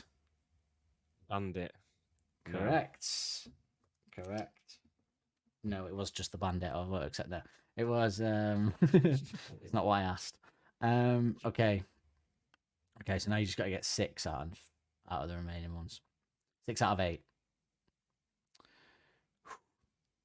Who is the robot from 1984 referring to? The Need an answer. girl who We looks good covered on it. the dance floor. No, we covered this. Oh, she did the actual It's out- it's lyric. out- Oh my god. No, not the lyric. Like, who's it referring to? As in Reverend John McClure. Yeah, that's what I mean. Remember? That's what I mean. Yeah. Yeah. I think I just Ooh, I said thought it. that was a dead cert for you. I was just going to the lyric before, and then fucking idiot. I was Oh. still on the same mode as the View from the Afternoon question just then. 7 questions left. Yes, I know. Six, Fucking get on six with it. answers. 6 answers needed. I'm not competitive at all. Get on with it. Hence, you've beaten. Oh well, you actually only one. You need 2 to beat Matt's bottom score, so you've got that as well. But there's no way you could get the next 7 wrong, is there? If you were hearing it on a radio station, what would the line "the band were fucking wank" be changed to? Weren't very good. Some of it Correct. weren't very good. Yeah, aren't very good. Yeah. Yeah, I like it, yeah. Justin had no idea what the fuck I was talking about when I said because he never heard the radio in it because he wouldn't have Radio? played What's a radio station? it. No, he was just like, oh, I don't think we ever played it over on the radio. So we never had the radio in it. 15, 20. Okay, 22. So you've level with Matt for bottom of the leaderboard. I have a leaderboard of 3, to be fair on him. I mean, I'll be bottom when I do it. I don't think I'm gloating because I'll be terrible at this. All the answers will go out of my head in every way when you design them. So don't worry about that. I will 100% be bottom. But you don't care about me right now. You want to be top, don't you? I can feel it. You bottom Yeah. level, but I don't want to give you that. So complete the lyric. To go and mention your name. So do you just do the same as they all do and hope for the best? Correct. Correct. Into pause, Dan. You're not Davina. So now you've beaten Matt. You're 23. You're in the middle here, and you've got 5 questions left. 4 answers out of 5. Four answers needed. 4 out of 5. Yeah, it's happened. Look what's happened. Concentrate. Okay, here we go. Last 5. How many are you gonna have? I'm sorry. How many are you gonna have in if we won't let you have 6? 2. Correct. I really enjoyed writing that question. I thought it was very good. That's good. That might be your finest work ever, that. Just in a week where you talked about Paralympic soggy biscuit, so well done. See, liquor and lyrics. Our other podcast. To win the Put a war. thing across the bottom there. A banner. Like a PBS thing. Okay. Wow. See, close. Close to the top, Nick. Lazarus. You're like Arsenal. Close. Oh, But no. hopefully you'll succeed. And they'll fail miserably. The scum that they are. Right. Okay. Name the 2 alcoholic drinks referenced in the same song. Smirnoff Ice Tropical Reef. Correct. Hey, that's a good one for you, that. Again, Justin had no idea what I was talking about. Well, no, he did, but he just couldn't. They're not readily available in his mind, probably. Yeah. So they have to ask. Okay, 3 to go, and you're on 25. Ooh, 2 out of 3, baby. Complete the lyric, and it goes off. The outcome, all these words. There's a very pleasant side to Yeah, this side. no, I'll take that. That's good. It's good. One that laughs and jokes around. Remember, You're cuddles in the equal. kitchen to get things off the ground. 2 questions to go, and you're equal. To be honest, these are quite easy. If I'd have known it was going to be this close at the end, I would have made these questions harder, to be honest. But although it wouldn't have been this close if some of the other questions hadn't been as hard, I suppose. Okay. To take the top spot from Justin. If you're the big rocket launcher, what am I? Just a shotgun. Oh, I thought you were going to say the shotgun then, but you said just the shot. You saved it, so you can have it. There you go. Top spot. Congratulations. Congratulations. Can I build up a cushion of one? You could have the. Yeah, Not you can. celebrating Build, yet. It's you not can, over. and you will. You will build up a cushion of one, I think, because I think you'll know this. One of our players last weekend, when they had the title celebration on the pitch, he got interviewed and like, oh, how do you feel? You've won League Two. He's like, not bothered. Like, what do you mean? Like, no, we want to be in the Championship. That's me right now. I want to go on further. And yet you'll be back in League Two, but you won't be because you have got that. You have got that cushion. You will. Yeah, I've been to see a witch. I've put the curse on it. You've got to pay more than that. We've got millions of pounds in the bank. Well, everyone's got millions of fucking pounds in the bank. Right, okay. Ready? I'll accept mediocre middle of League One for years. That'll please me more in a way. I'll take that. I'll be happy That'll with please that. me more in a way. That's- You said that's you where won't be we were happy when with I started. mediocre Premier League, but you're happy with mediocre middle League One? It's going to take us like 2 or 3 seasons to get out of League One. So as long as we're working our way up. No. And what I mean is I want 10 years of stagnation at number 15. Yeah, that's not happening, mate. Sorry to alarm you. Things change. Things happen. Right, okay. You're going to kill our owner, aren't you? You're going to kill County's owner so that he can't put any more cash in. That's what's going to happen here. Well, they always get bored eventually. I don't have to. Okay. There's no good billionaires. Right, here we go. For the cushion of 2. Now, I'm going to be quite strict with this because I want descriptions as well. Shit. Name the 3 items of clothing. The 3 items of clothing from a certain romance. Classic Reeboks, knitted Converse, or tracky bottoms tucked in socks. Correct. I would have actually. Technically, it's 4 items of clothing. Well, I would have accepted. I've given you a cushion. I would have accepted tracky bottoms tucked in socks as 2, and like a Converse as well. So there you go. But you get there was a bonus point of classic, so you get that as well. So you got a point. You've got 2 points there. So now you're on 29. I think you came undone with sort of stats and numbers like that. Yeah, but that's you did. You did very well on content. Yeah, I'm not a It was- stats man. No, you're not Statman. No. You're not Stat Statman. Thankfully. man John. Or Scatman, thankfully as well. Or you might be. I don't know what you do. So, shall we move into the lyrics of this? So, what do you think this is about then? So I think once again we're on the signs of cheating. The I think just from the title alone, and then obviously there's certain lines in there that I think tally with that. Yeah, it's like him putting the pieces together, joining the dots, Yeah. and figuring out his partner is having an affair. Similar to I Haven't Got My Strange, I think, fell into a similar. Yes, it's something It makes we've had makes in you this think era if previously. 2 songs about it, that kind of no smoke without fire. You wonder, don't you? Yeah. There's no smoke without fireside. There's no smoke without fire in the Fud. Anymore? I suppose in that regard, but it does make you wonder. Yeah, if it's just 2, then what was going on? But I don't think it's explicitly that, because some of it doesn't. Same. You remember same thing with I Haven't Got My Strange, where some of it only made sense if he's flicking around with perspective, like on who is it, her perspective, his perspective. It didn't make sense to be just about him thinking she's cheating with the line. So I think there and here he did that. Out of coincidence, because we were talking about last week, Frightline Dining Room. What's your thoughts on what that's about? Because I didn't get to hear your thoughts on it. Where's my notes again?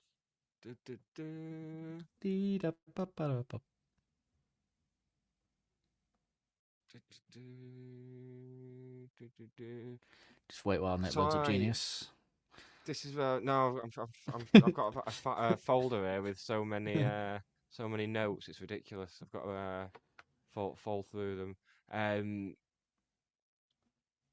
So from the first verse, I got like strip club vibes. Yeah, very much so. But it almost felt very Last Shadow Puppets in the sense of talking about this femme fatale. I thought. Well, yeah, I think we settled on partly that, obviously, about being uncomfortable in a strip club. We do a whole thing on that you'll hear.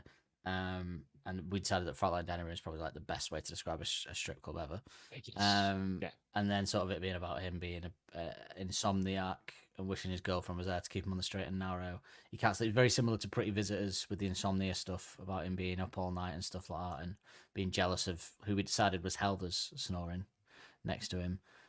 We also, I'm going to ask you something that I asked Justin. You've got to say the first thing that comes into your head. You can't think about it.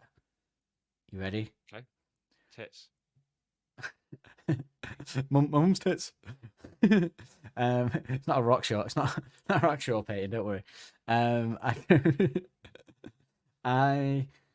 Okay. Which member of Arctic Monkeys would you think would be most comfortable in a strip club? First thing that comes into your head. O'Malley. Different. We both said Jamie Cook immediately. I was going to say, because his wife was a pastry girl. Our idea was that Jamie Cook would be fine, because the song at the start is kind of about him not liking being with the Larry lads. That Jamie would be fine, comfortable with it. Alex would be a bit more not enjoying it, and him and Helders would be the ones that go outside to take a breather. But Nick would kind of be in between and be happy with either being outside having a laugh with them or being inside the strip club. He's easy. Where we settled. But yes, more on that. Well, not more on that next week, 'cause everyone else has heard it, but more on that last week. So yeah, that's kind of where we settled on that. But yeah, it was. I'll try and listen. I'll tell you what. I'll make some notes when the episode goes out this week of anything that I wanted to ask you about the song that we didn't get to hear your thoughts on for the wrap up or something. So yeah, I think it fluctuates. So let's see. So the first line is try and think of something colourful for this season. Pull the wool over the gullible for no reason. So Well, I'll stop you there. Oh, have you got a? That sound means it's the end of the round. Time for the bonus question. Oh, this is unexpected. There is one other Arctic Monkey song that features the lyric "something colourful." What is that song? See, this is what I mean. Why we rush at the quiz, because not an album track, but it is. Go on. As soon as someone asks me a question like that, it just out there. Not an album track. Something colourful. See, now all I can hear is this song going around my head. I'm gonna be listening to it all week when I think something. I'm trying to type in the hard drive search of my mind, and this is the only thing that's coming up because it's recent. Oh, I want to do the hard drive search of your mind. Bloody hell. Not that one. Can't access that part. I would say something colourful.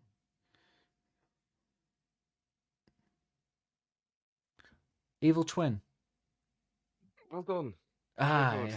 There you go. It just popped up in my head. Yeah. What's the exact sort of way it's used? Well, weirdly, I just googled the lyrics for Evil Twin, and then I was scrolling through, and there's a bit where it says, "You done called every woman a slut, but you're forgetting Sarah Marshall, Palin. Oh, my bad, slut. And next time I show up in court, I'll be naked and just wear a lawsuit." And I realised that's Evil Twin by Eminem. So it's the art. Let's having a go at his mum, doesn't he? So the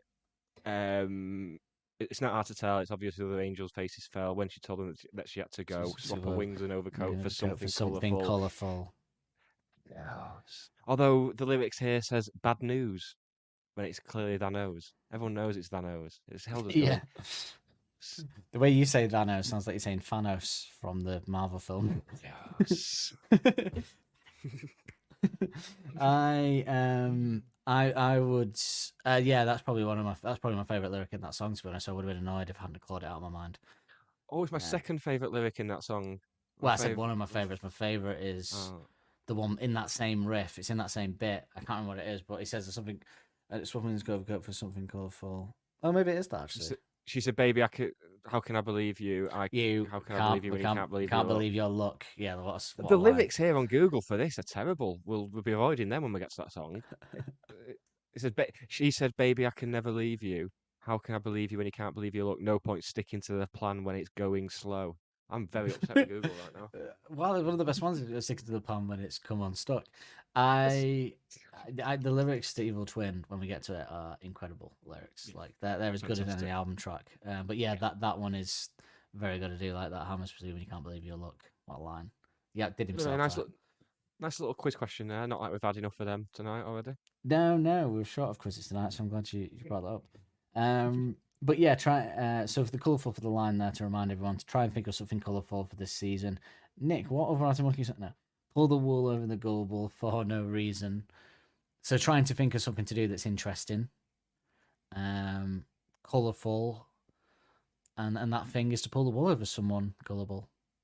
Perhaps this is him thinking about what his partner's done then.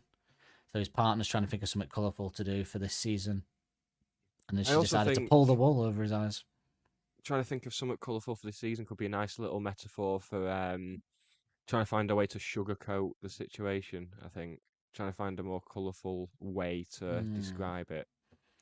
Yeah, for this season, I heard someone trying to say he was trying to say that it was autumn or something because of the way things get colourful. The leaves, it's not spring. Sorry, because the way things get colourful and that. But I don't think the way he's worded that sounds like that now.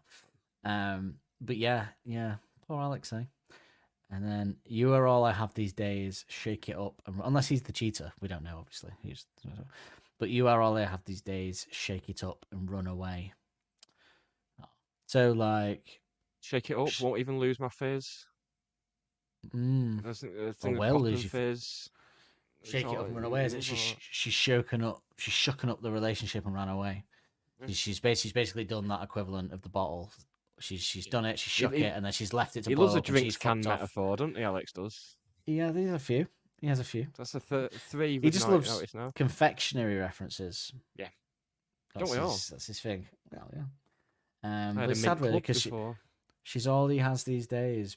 Oh, very nice. You don't see him very often. You don't see them very often, no. It's all I have. It's all she's got. Yet she's taken their relationship and she shook it up and left it to explode and ran away. It's horrible, that. Yes. With the night squabbling behind you. So squabbling is like arguing over something trivial. Yeah. So the night childlike arguments. Yeah. I'd say squabbling is more it's more associated with children than adults. I'd say squabbling, like Ooh, I don't so, know. so I reckon. something. I reckon trivial. we squabble a lot. We squabble. We're the type of people that squabble over trivial things. I squabble over trivial things all the time. That's the definition of my comedy squabbling, isn't it? my personality is David. squabbling over trivial things. That's what. If you were to ask Vicky, probably what I get annoyed about most, she'd say just stupid stuff that doesn't matter. So that's probably quite frequently. I did it the other day, and she just started laughing at me now. No, taking me seriously. She didn't take me seriously. She just laughs. Yeah. Like it was over nothing. Deserves it. It was something to do with ordering a takeaway, and I just got really annoyed about it for some reason. I started going. I had a rant about it, like Carl would. I can't remember what it was, but I was Too much going on about choice. nothing. It was something like that. No, You only we need were 3 types of pizza. I felt ill, so I couldn't have anything greasy. So we were going to order some pasta, and I just started rambling like, "Well, I can make pasta. Why are we ordering pasta?" And I just had to rant to myself. Even though it was me that required pasta because I was ill and couldn't have anything else. So there you go. But I was kind of thinking, what does he mean by that? Because the wording is the night squabbling behind you, and I thought, is it like she's left behind a quarrel in the night? Perhaps his mind squabbling, like his mind wondering what happened last night. Which What was goes she in up with to? the insomnia thing as well. I think it links in nicely with that. He's squabbling with his own thoughts, perhaps about the night before. Now this is weird because this is where I do wonder, because from the smoke in your hair, fair enough, to the blood in your bruise and the bows on the shoes you kicked off, I'm joining the dots. So obviously that bit is he's piecing things together. You see, he's smelt the smoke in her hair from the guy smoking. Blood in the bruise, though. The only thing I can think of was a Sex hickey. with someone else. Oh, that's probably more likely than rough sex with someone else. Yeah, hickey. Fucking say, hell, yeah. Jesus. Even I'm shocked. Blood. That is some. I don't think I've had. I'm no prude. I've had my rough sex, but if I'd drawn blood, then I'd be on my way. I think. Tail between my legs, penis between my legs. I'd blood. Hickey, because you can bite too hard, can't you, and leave a bruise and get a bit of blood, perhaps. Blood in the bruise. That's the only thing I can think of that would. Because I don't think it's. I hope it's not rough sex. Got rough sex on the mind, Dan. Thanks for sharing a glimpse into the Freudian nightmare that is your mind. We will get out the Rorschach painting, actually, I think. But it sounds, although it sounds like the bows have blood in them as well, because he says the blood in your bruise and the bows and the shoes you kicked off. So it sounds like the blood's on the bows as well. So if it's blood on the bows and the hickey, then how's it not an affair? It sounds like it's not an affair. Sounds like he's suspecting of killing someone or fighting or something. I don't understand the blood in. I guess the blood in the bruise would be hickey, and maybe he doesn't mean blood on the bows. He just means on the bows and the shoes. No, because he says to the blood in your bruise and the bows on the shoes that you kicked off. So blood's dripped down onto the bows of the shoes, which I guess if you have a hickey, it could do. But bloody hell, that's a strong hickey, in it. Have you ever drawn blood, given a hickey when you were a teenager? No. I've drawn blood doing a good old lip bite. The patented Nick method lip bite. Ugh, please don't. I'm gonna sleep tonight now. Not because I'm aroused. I wouldn't. Oh, right, that's why I'm not going to be sleeping. I wouldn't. Oh God, I hope. Ugh. Well, maybe then it does mean lip, but you don't bruise your lip, do you? Can you bruise your lip? No, I didn't at any point. No, I'm I'm biting a lip in a song. I just no. Oh no, I know. I'm just trying to figure out the blood on the bows. That's all. I don't really understand. I it would fall think on the bows. I think realistically, the bows on the shoes could be a separate thing. Yeah, it just seems pointless to say, blood, really. I think it's most likely a different thing. Because from the smoke in your hair to the blood in your bruise, and the bows on the shoes that you kicked off, I don't understand how the bows on the shoes are a clue.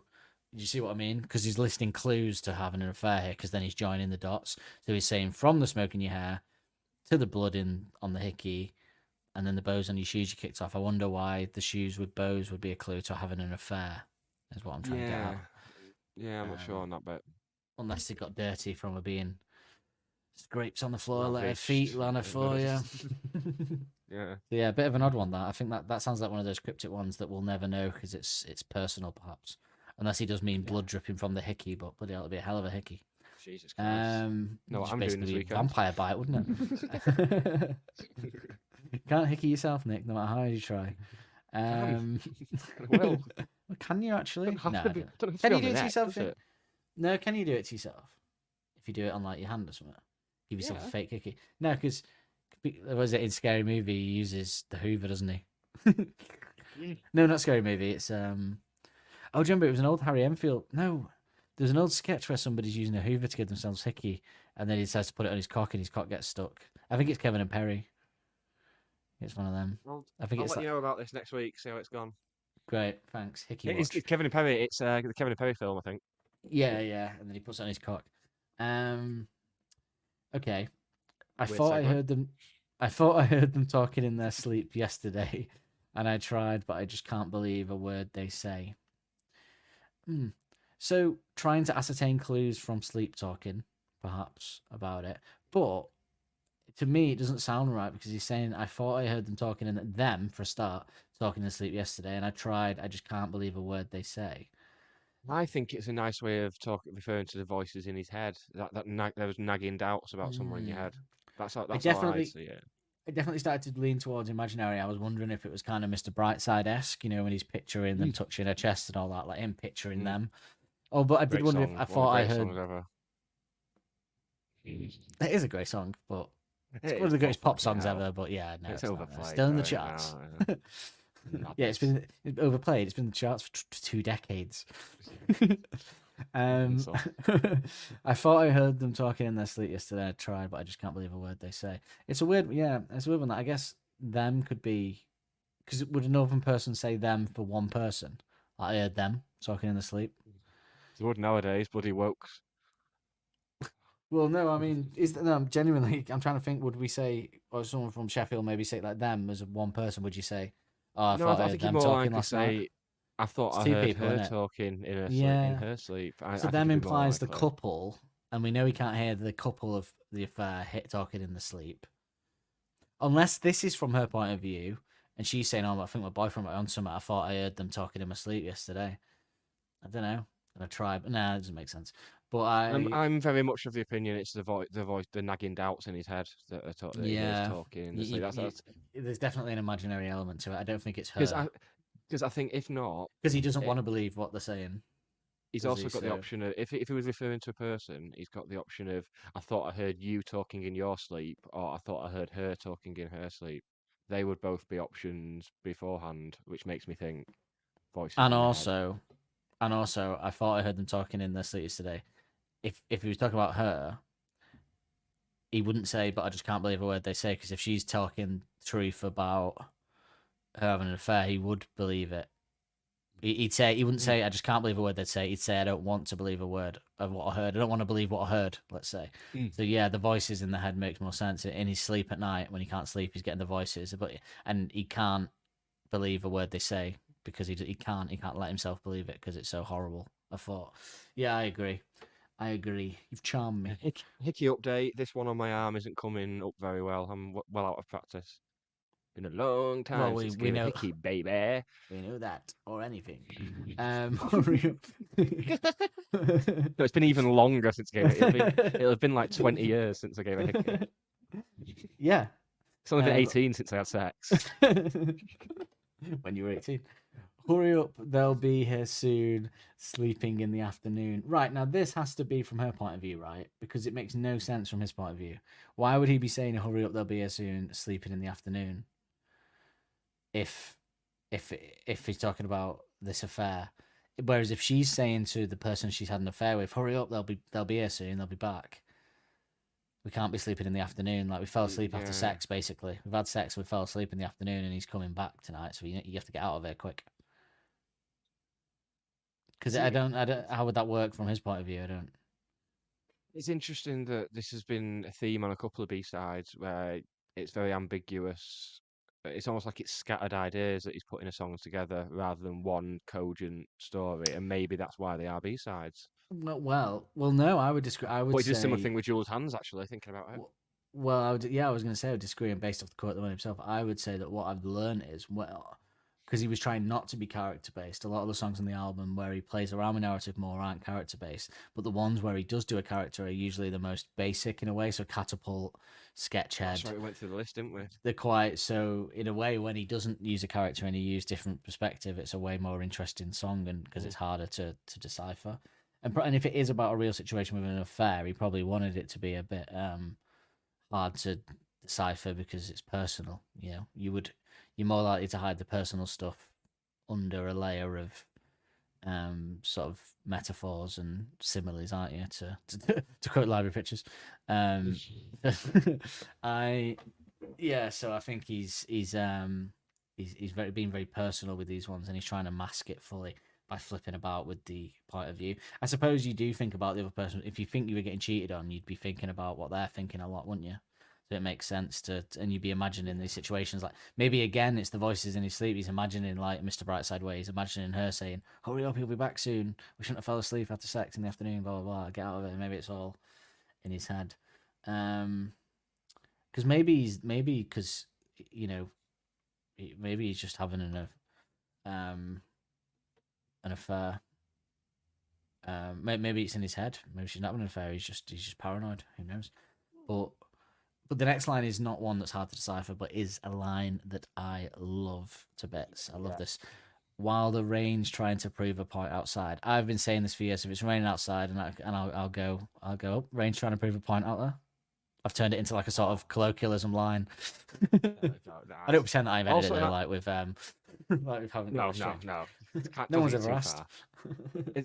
It's always makes me think of A-level English and pathetic fallacy. You know, where like the dramatic thing where like I thought it was I know, called your penis. I know. I was just waiting. That's why I did the pause. I was like, come on, get it in the pathetic fallacy. That's what they said. Come on, get it in. But yeah, basically where like the weather will like reflect the mood of characters in the story and stuff like that. So it's a nice little reference to that you would have picked up in English at college and school and stuff. Yes, something that when you make student films, you tend to take to an extreme. I remember all student films, if someone was sad, it would be this moody weather. Yeah, every time. Weather. But yeah, while the rain's trying to prove a point outside, it's just a great way to put it. Those people make me calm. Do you think he means his friends? The good people in his life, maybe? The band? Yeah. I like to think of it. I think he's like upset because he thinks his girlfriend's cheating on him, but then Nick come round and he's calm, he's happy. He's with his good people. Good people, man. Good people. Perhaps anyway. I can't think of anything else that means those people make me calm. I don't know who else he'd mean because it's not the people that he thinks cheating on him, is it? So it would have to be the other people. Again, I think that's a line that is very personal and we'll never fully be able to decipher it. Yeah. That kind of one. Can't the flame come up to the moth for a change? Which is an absolutely bloody fantastic way of twisting not only moth to a flame round, but also twisting the phrase, you know, the light, see the light or the truthful surface. Eventually, he's basically taken the moth metaphor that we use, moth to a flame, and he's taken that and used it in a different way.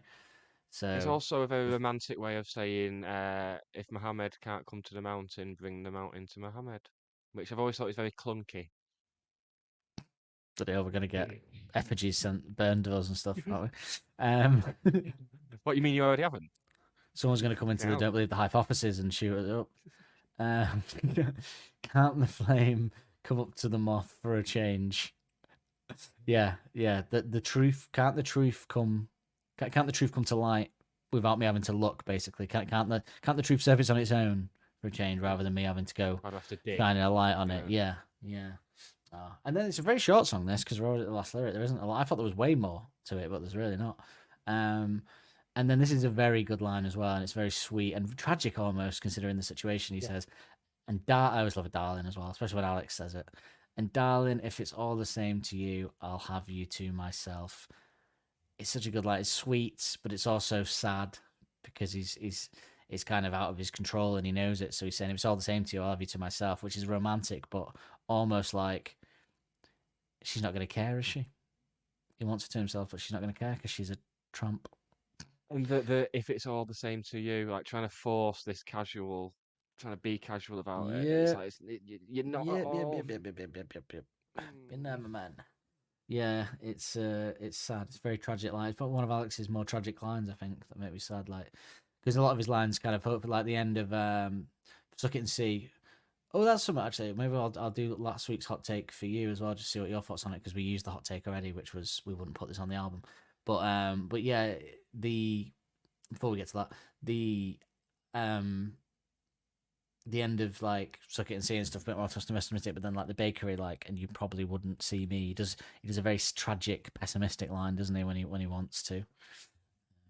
Yeah, well, poor Alex, eh? If only if he gets cheated on, it's all right though, because he does have a string of beautiful women to fall back on. Yeah. It's not as drastic as it would be if it happened to us. No, certainly not. But yeah, that's the lyrics. I think we've pretty much he's fearing getting cheated on, but I think he flips with what's real and imaginary, and what's she's thinking, and the voices in his head, and it's all. Which I guess is exactly what you do if you've ever felt like you've gone through the process of suspecting someone's cheated on you. That's exactly what you do. You flit around from perspectives and what's real and what's not. Yes, Good work, my man. Good work, Alex. He needs my approval. Good work. Not a lot to go at and analyse really, but what is there is absolutely fabulous, and some of his finest little turners of phrase. Yes, turners of phrase. But should we do a little shipping forecast? Favourite. Oh, No, we've shipping got a shipping forecast. forecast, have Well- we? Lovely. Yeah, we'll do it. If you want to do it. Listen to the shipping forecast. Well, there's nothing in nothing from the girls, but I did think it is worth bringing up the story from the other day. The guy so the story goes that this guy he could be a lister for all I know, because he seems like a big Arctic Monkeys fan, but at Chris_Blood Films on Instagram posted a couple of very nice pictures of Alex, and he put, after 19 years on repeat, it's now 2024. Myself and his brother at Connor his friend, I don't know, I don't know why I said brother, _Blood Films are travelling back from Paris, because his last name was Blood Films as well, but then I realised that's not the real last name, is it? Blood Films. The Blood Films family. So Mr. and Mrs. Blood Films, 2 sons. I'm going to christen him. We arrive at Gare du Nord, and Duffy stops in his tracks. He whispers to me, I think that's Alex Turner. Fuck off, I immediately reply. I gaze over at a guy wearing a leather jacket with long brown hair, his face adorned with aviators. Oh, God, just the thought of that. We should probably stop staring as it's getting weird, sexually and aggressively weird. I mean, we could have written this, couldn't we, if it had been us seeing Alex? Turns out it is bloody Alex Turner, the man who's provided the soundtrack to my life. He strolls past and disappears into the Parisian platform crowd, a missed opportunity. We board our train back to London. We look to our left, and there's Alex, sitting in his seat, accompanied by a notepad. He's probably writing the next Arctic Monkeys hit, 2 gawping pricks on a train. We really need to stop staring. I tell Duff as I'm going in. He stops me, reminds me that I'm a fully functioning adult and not to create a scene. Christ, he's right. I feel like I'm 15 years old again. Someone get me a strongbow and whack dancing shoes on. Kin hell, lad. Eventually, myself and Con engage. It's a surreal experience. Alex is polite and returns conversation in a soft, friendly manner. The whole situation is just bloody lovely. I awkwardly ask if I can take his portrait, fully aware that it could result in an awkward exchange and destroy this wonderful moment. He smiles and obliges. He's effortlessly cool, asks for direction, and I take a few snaps. We disembark in the train. I felt quite emotional, and that's embarrassing to admit. Maybe it was just the jet lag, the caffeine, and croissant overload, or maybe it was just a rekindling of my youth. This all might sound trivial, however, it does not. It does not sound trivial. For me, these portraits are deeply personal, serving a reminder that life is a series of fortunate events, and when fully appreciated, can conjure up some pretty awesome memories. You know what's nice about that? The things I like about that is, and by the way, the pictures are phenomenal. Like, he does, like, he's like maybe the coolest person on the planet. Like, just boarding a train and he looks that good. It's not fair. Like, I mean, I've seen pictures. Save some coolness for someone else. You know, whenever I see a picture of yourself and you go, "Oh God, I hope I never have to see that again." He just doesn't have that, does he? I mean, he might. Maybe he would. You know, because we know he's. You know, it's always yourself, isn't it? It's your own view on it. It's essentially like Alex is basically off work at the moment as well. It's like when I'm off work, I think about the state I end up in, the state I've been in today. going around in my trackies. Like, don't do my hair. Don't trim my beard. he's travelling from being with Louise perhaps to go into London. He's got his notepad, which hopefully he is writing some lyrics because he's Some got more some Shadow work Puppet songs, going. probably. No, I know. I've don't, just got this horrible feeling. don't. I think it won't be horrible when it comes, but When I get this feeling, I want mild sexual assaulting. there it is. We've not done that for a few weeks. No, when we have on the subscriber 2 parts in 2 weeks, but what I like about that is that it's nice when you hear about them being nice. He's just on a train. He could have been like, "Oh God, just leave me alone. I just wanted to sit on the train to London." But he's had a chat with them. He's been polite and nice, and he's let them take a picture of him. And as he said here, he asked for a direction for the picture. He didn't just let it be taken. He didn't just He knows take the it snap. business. He knows the He let him lingo. do it. Yeah, he did a proper like sort of photo shoot with them a bit, and really and that picture where he's looking directly at the camera is like, I was thinking about getting that put onto a print somewhat That'd be so for my flat. Yeah, that's probably the best picture of him I've seen. Like, and it's like a timeless picture because he's not going to look much different than that now. Do you know what I mean? Like, he's going to age, as we all are, but he's not going to. It's not like if you get an AM one now, he looks drastically different now.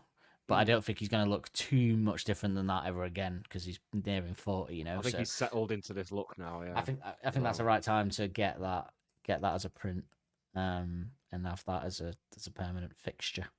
But yes, I kind of want it as a Warhol thing, like Oh, for that'd be four of them. Oh, that'd be cool. Warhol. But anyway, that was the shipping forecast. Shall we do Very our good shipping favourite lyrics? forecast. Yes. You saying you hate the women? No, I love Oh, women. okay. My mum's First one. time I've had a man doing it, and it's your favourite. Go on, let's do. Too busy with the mind on clever lines. I Two think strong contenders. I'll move on from that. Two strong contenders. I would go for me. It's While the Rain's Trying to Prove a Point Outside because I just really love it as a line. In that case, I will have, and darling, if it's all the same to you, I'll have you to myself. I will have that to myself. I'll have that to myself. I'll have that to myself. To my foot, Sean Connery.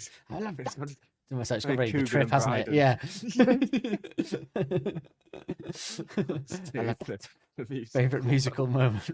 Bad sounds in your ear that make you get up and down. I'm actually going to go against what I was going to go, and I'm going to go with the rhythm guitar because I just think it's a beautiful collection of chords that guides the song through, and it's the backbone of everything. So, yeah.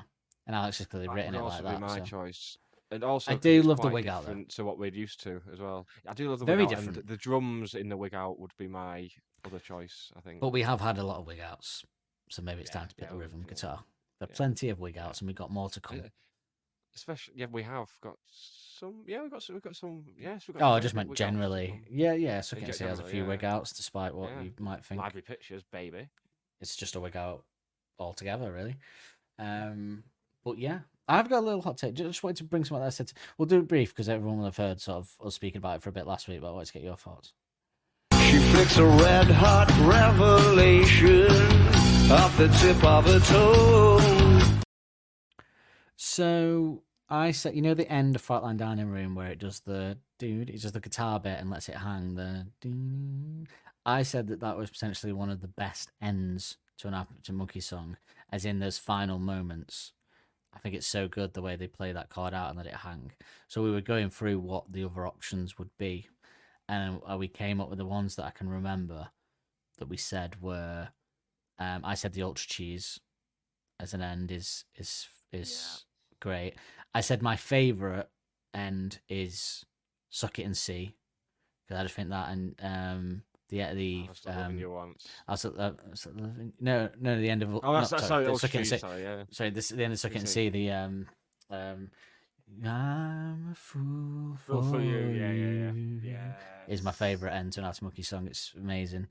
But yeah, we were kind of saying I think Flightline Dining Room's up there as a great end to a song. Yes, Because and especially musically, because it tends to be the good ends tend to be lyrically. Really, they're the best ends usually. The Ultra Cheese included. Yeah. I don't think I could top any of them lyrically. I'd be if I had to go musically, I do like the end of Star Treatment. That'd be a bit of a left field one, but I do like the do do do do do do do do do As an ringing out.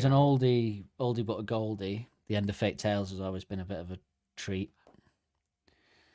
I think certain romance end, pretty Certain nice Moments as well. End of Brian Storm as well. You have the Mm. stop, and then they're back into a bit of a wig out. But The yeah, end. I'd have Fat and Daniel there. I said to Justin, the end of Teddy Picker, but live version only. Live version going into Live version another- only. Yeah. Or just live version when he Yeah. does the pause and a stop, even if he doesn't go into anything with Like the people like you. you. Yeah, that's a great one, but not the album one. It's nowhere near as good. I bet if you go back, they record it like that. But Then yeah. if we're basing it on live versions, the end of Body Paint live as well. Oh But well, obviously it's no, you can't have the whole end. You got. It's still talking like last notes. no. What do you mean that's the what I actual mean. last notes? I like the I little. thought you meant the 10-minute wig out. Doon, doon, doon. Yeah. Yeah, I think what has a just 4 out of 5 has a really good end as well, doesn't it? Doon, doon, Does doon, it? doon, doon, doon, doon, doon. Doon, Doon, doon, doon, doon, doon, doon, doon, doon. Yeah, brilliant. Still, my favorite performance is the Jimmy Fallon one that you can't get anywhere except on Facebook, where he does a do and Alex stands up and just puts his arms up like this, and just soaks it in from the applause. I mean, What is at now that point, known as that the song Jude was a big Bellingham. hit. Yeah, well, putting your arms up. I thought it was the Jesus Christ. Generally, No, Jude Jude Bellingham Bellingham. taking it as a right. Okay. The kids of the JB to playgrounds JC. of England are going to be doing that for at least 2 weeks this summer. Until he misses a penalty and everyone hates him. Yeah. The categories are Standard England. Some things never change. Right, should we do the bit of the AM? Yes, The AI. The part of the show you think it's time to go, but it's not, because we have enlisted Dan has enlisted the They think assistant it's of all AI over? to help write. It's not yet until like the end of June, start of July is when it'll be over for England, if we're still on that. Yes, Dan has enlisted the help of artificial intelligence to help write a description of what is coming in the next episode, and we bookmark it with this. Push the button and we'll do the rest. Bookend. I tried something different this week in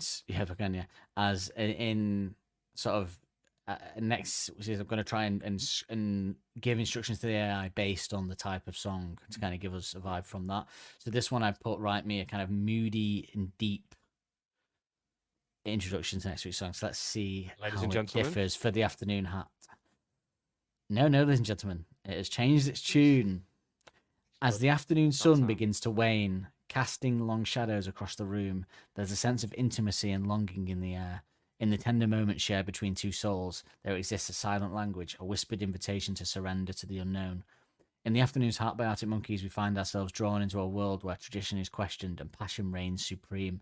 With a gentle touch and a knowing glance, the protagonists navigate the complexities of desire and connection. Amidst the confines of crawling walls, they find solace in each other's embrace, defying the norms and expectations that bind them. There's a sweetness in the unsugared taste of their forbidden love, a bittersweetness that lingers in the air like a haunting melody. As they waste away the evening together, they find refuge in each other's company, finding joy in the simple act of sharing laughter and love. In The Afternoon's Hat, they discover a sanctuary where time stands still and the worries of the world fade away.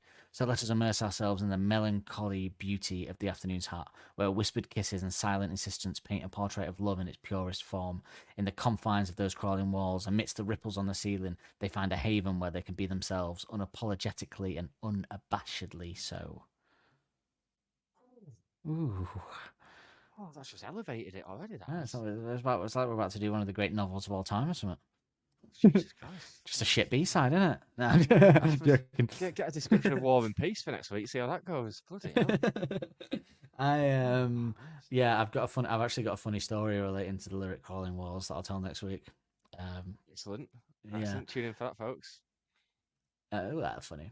But yeah.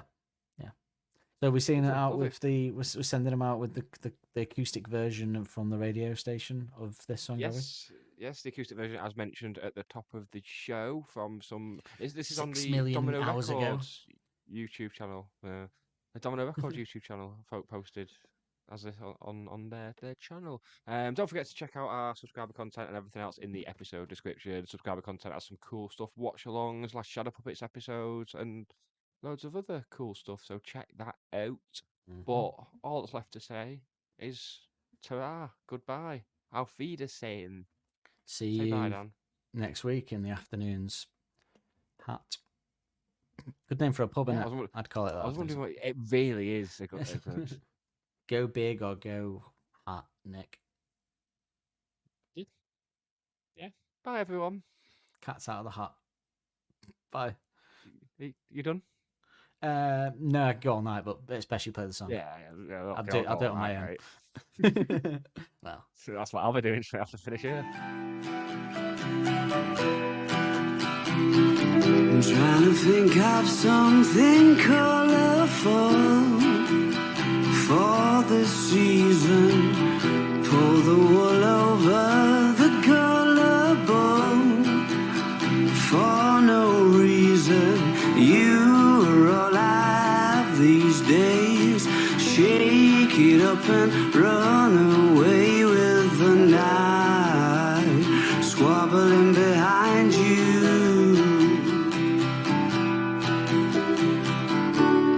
From the smoke in your head to the blood in the bruise and the bows on the shoes you kicked off, I'm joining the dots.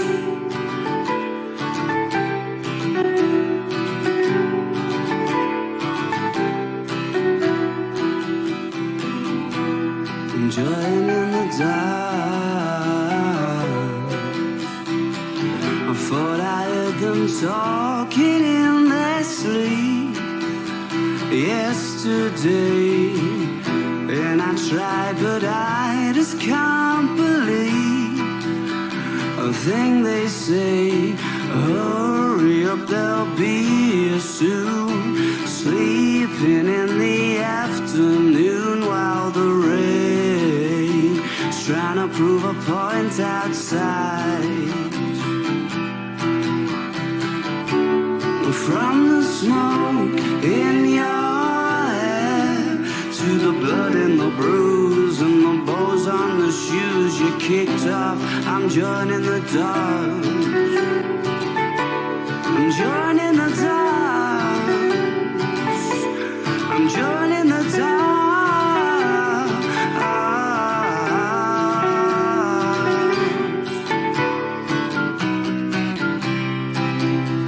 Those people make me cough, calm the flame, and come up to the mouth for a change.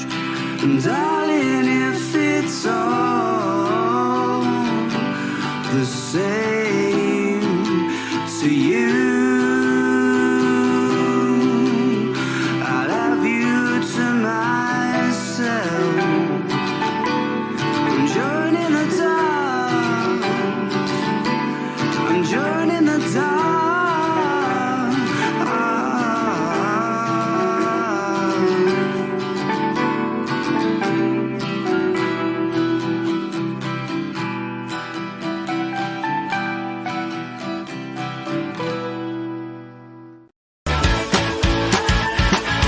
Don't Believe the Hype is hosted and produced weekly by Nick Lee and Dan Holt. Music used in the titles is royalty-free music courtesy of Les FM. Don't forget to subscribe on your podcast player of choice to be notified every Wednesday when a new episode is released. And if you want to help us out further, be sure to like and review to help make us more visible to like-minded souls. We will see you next week with more of the same.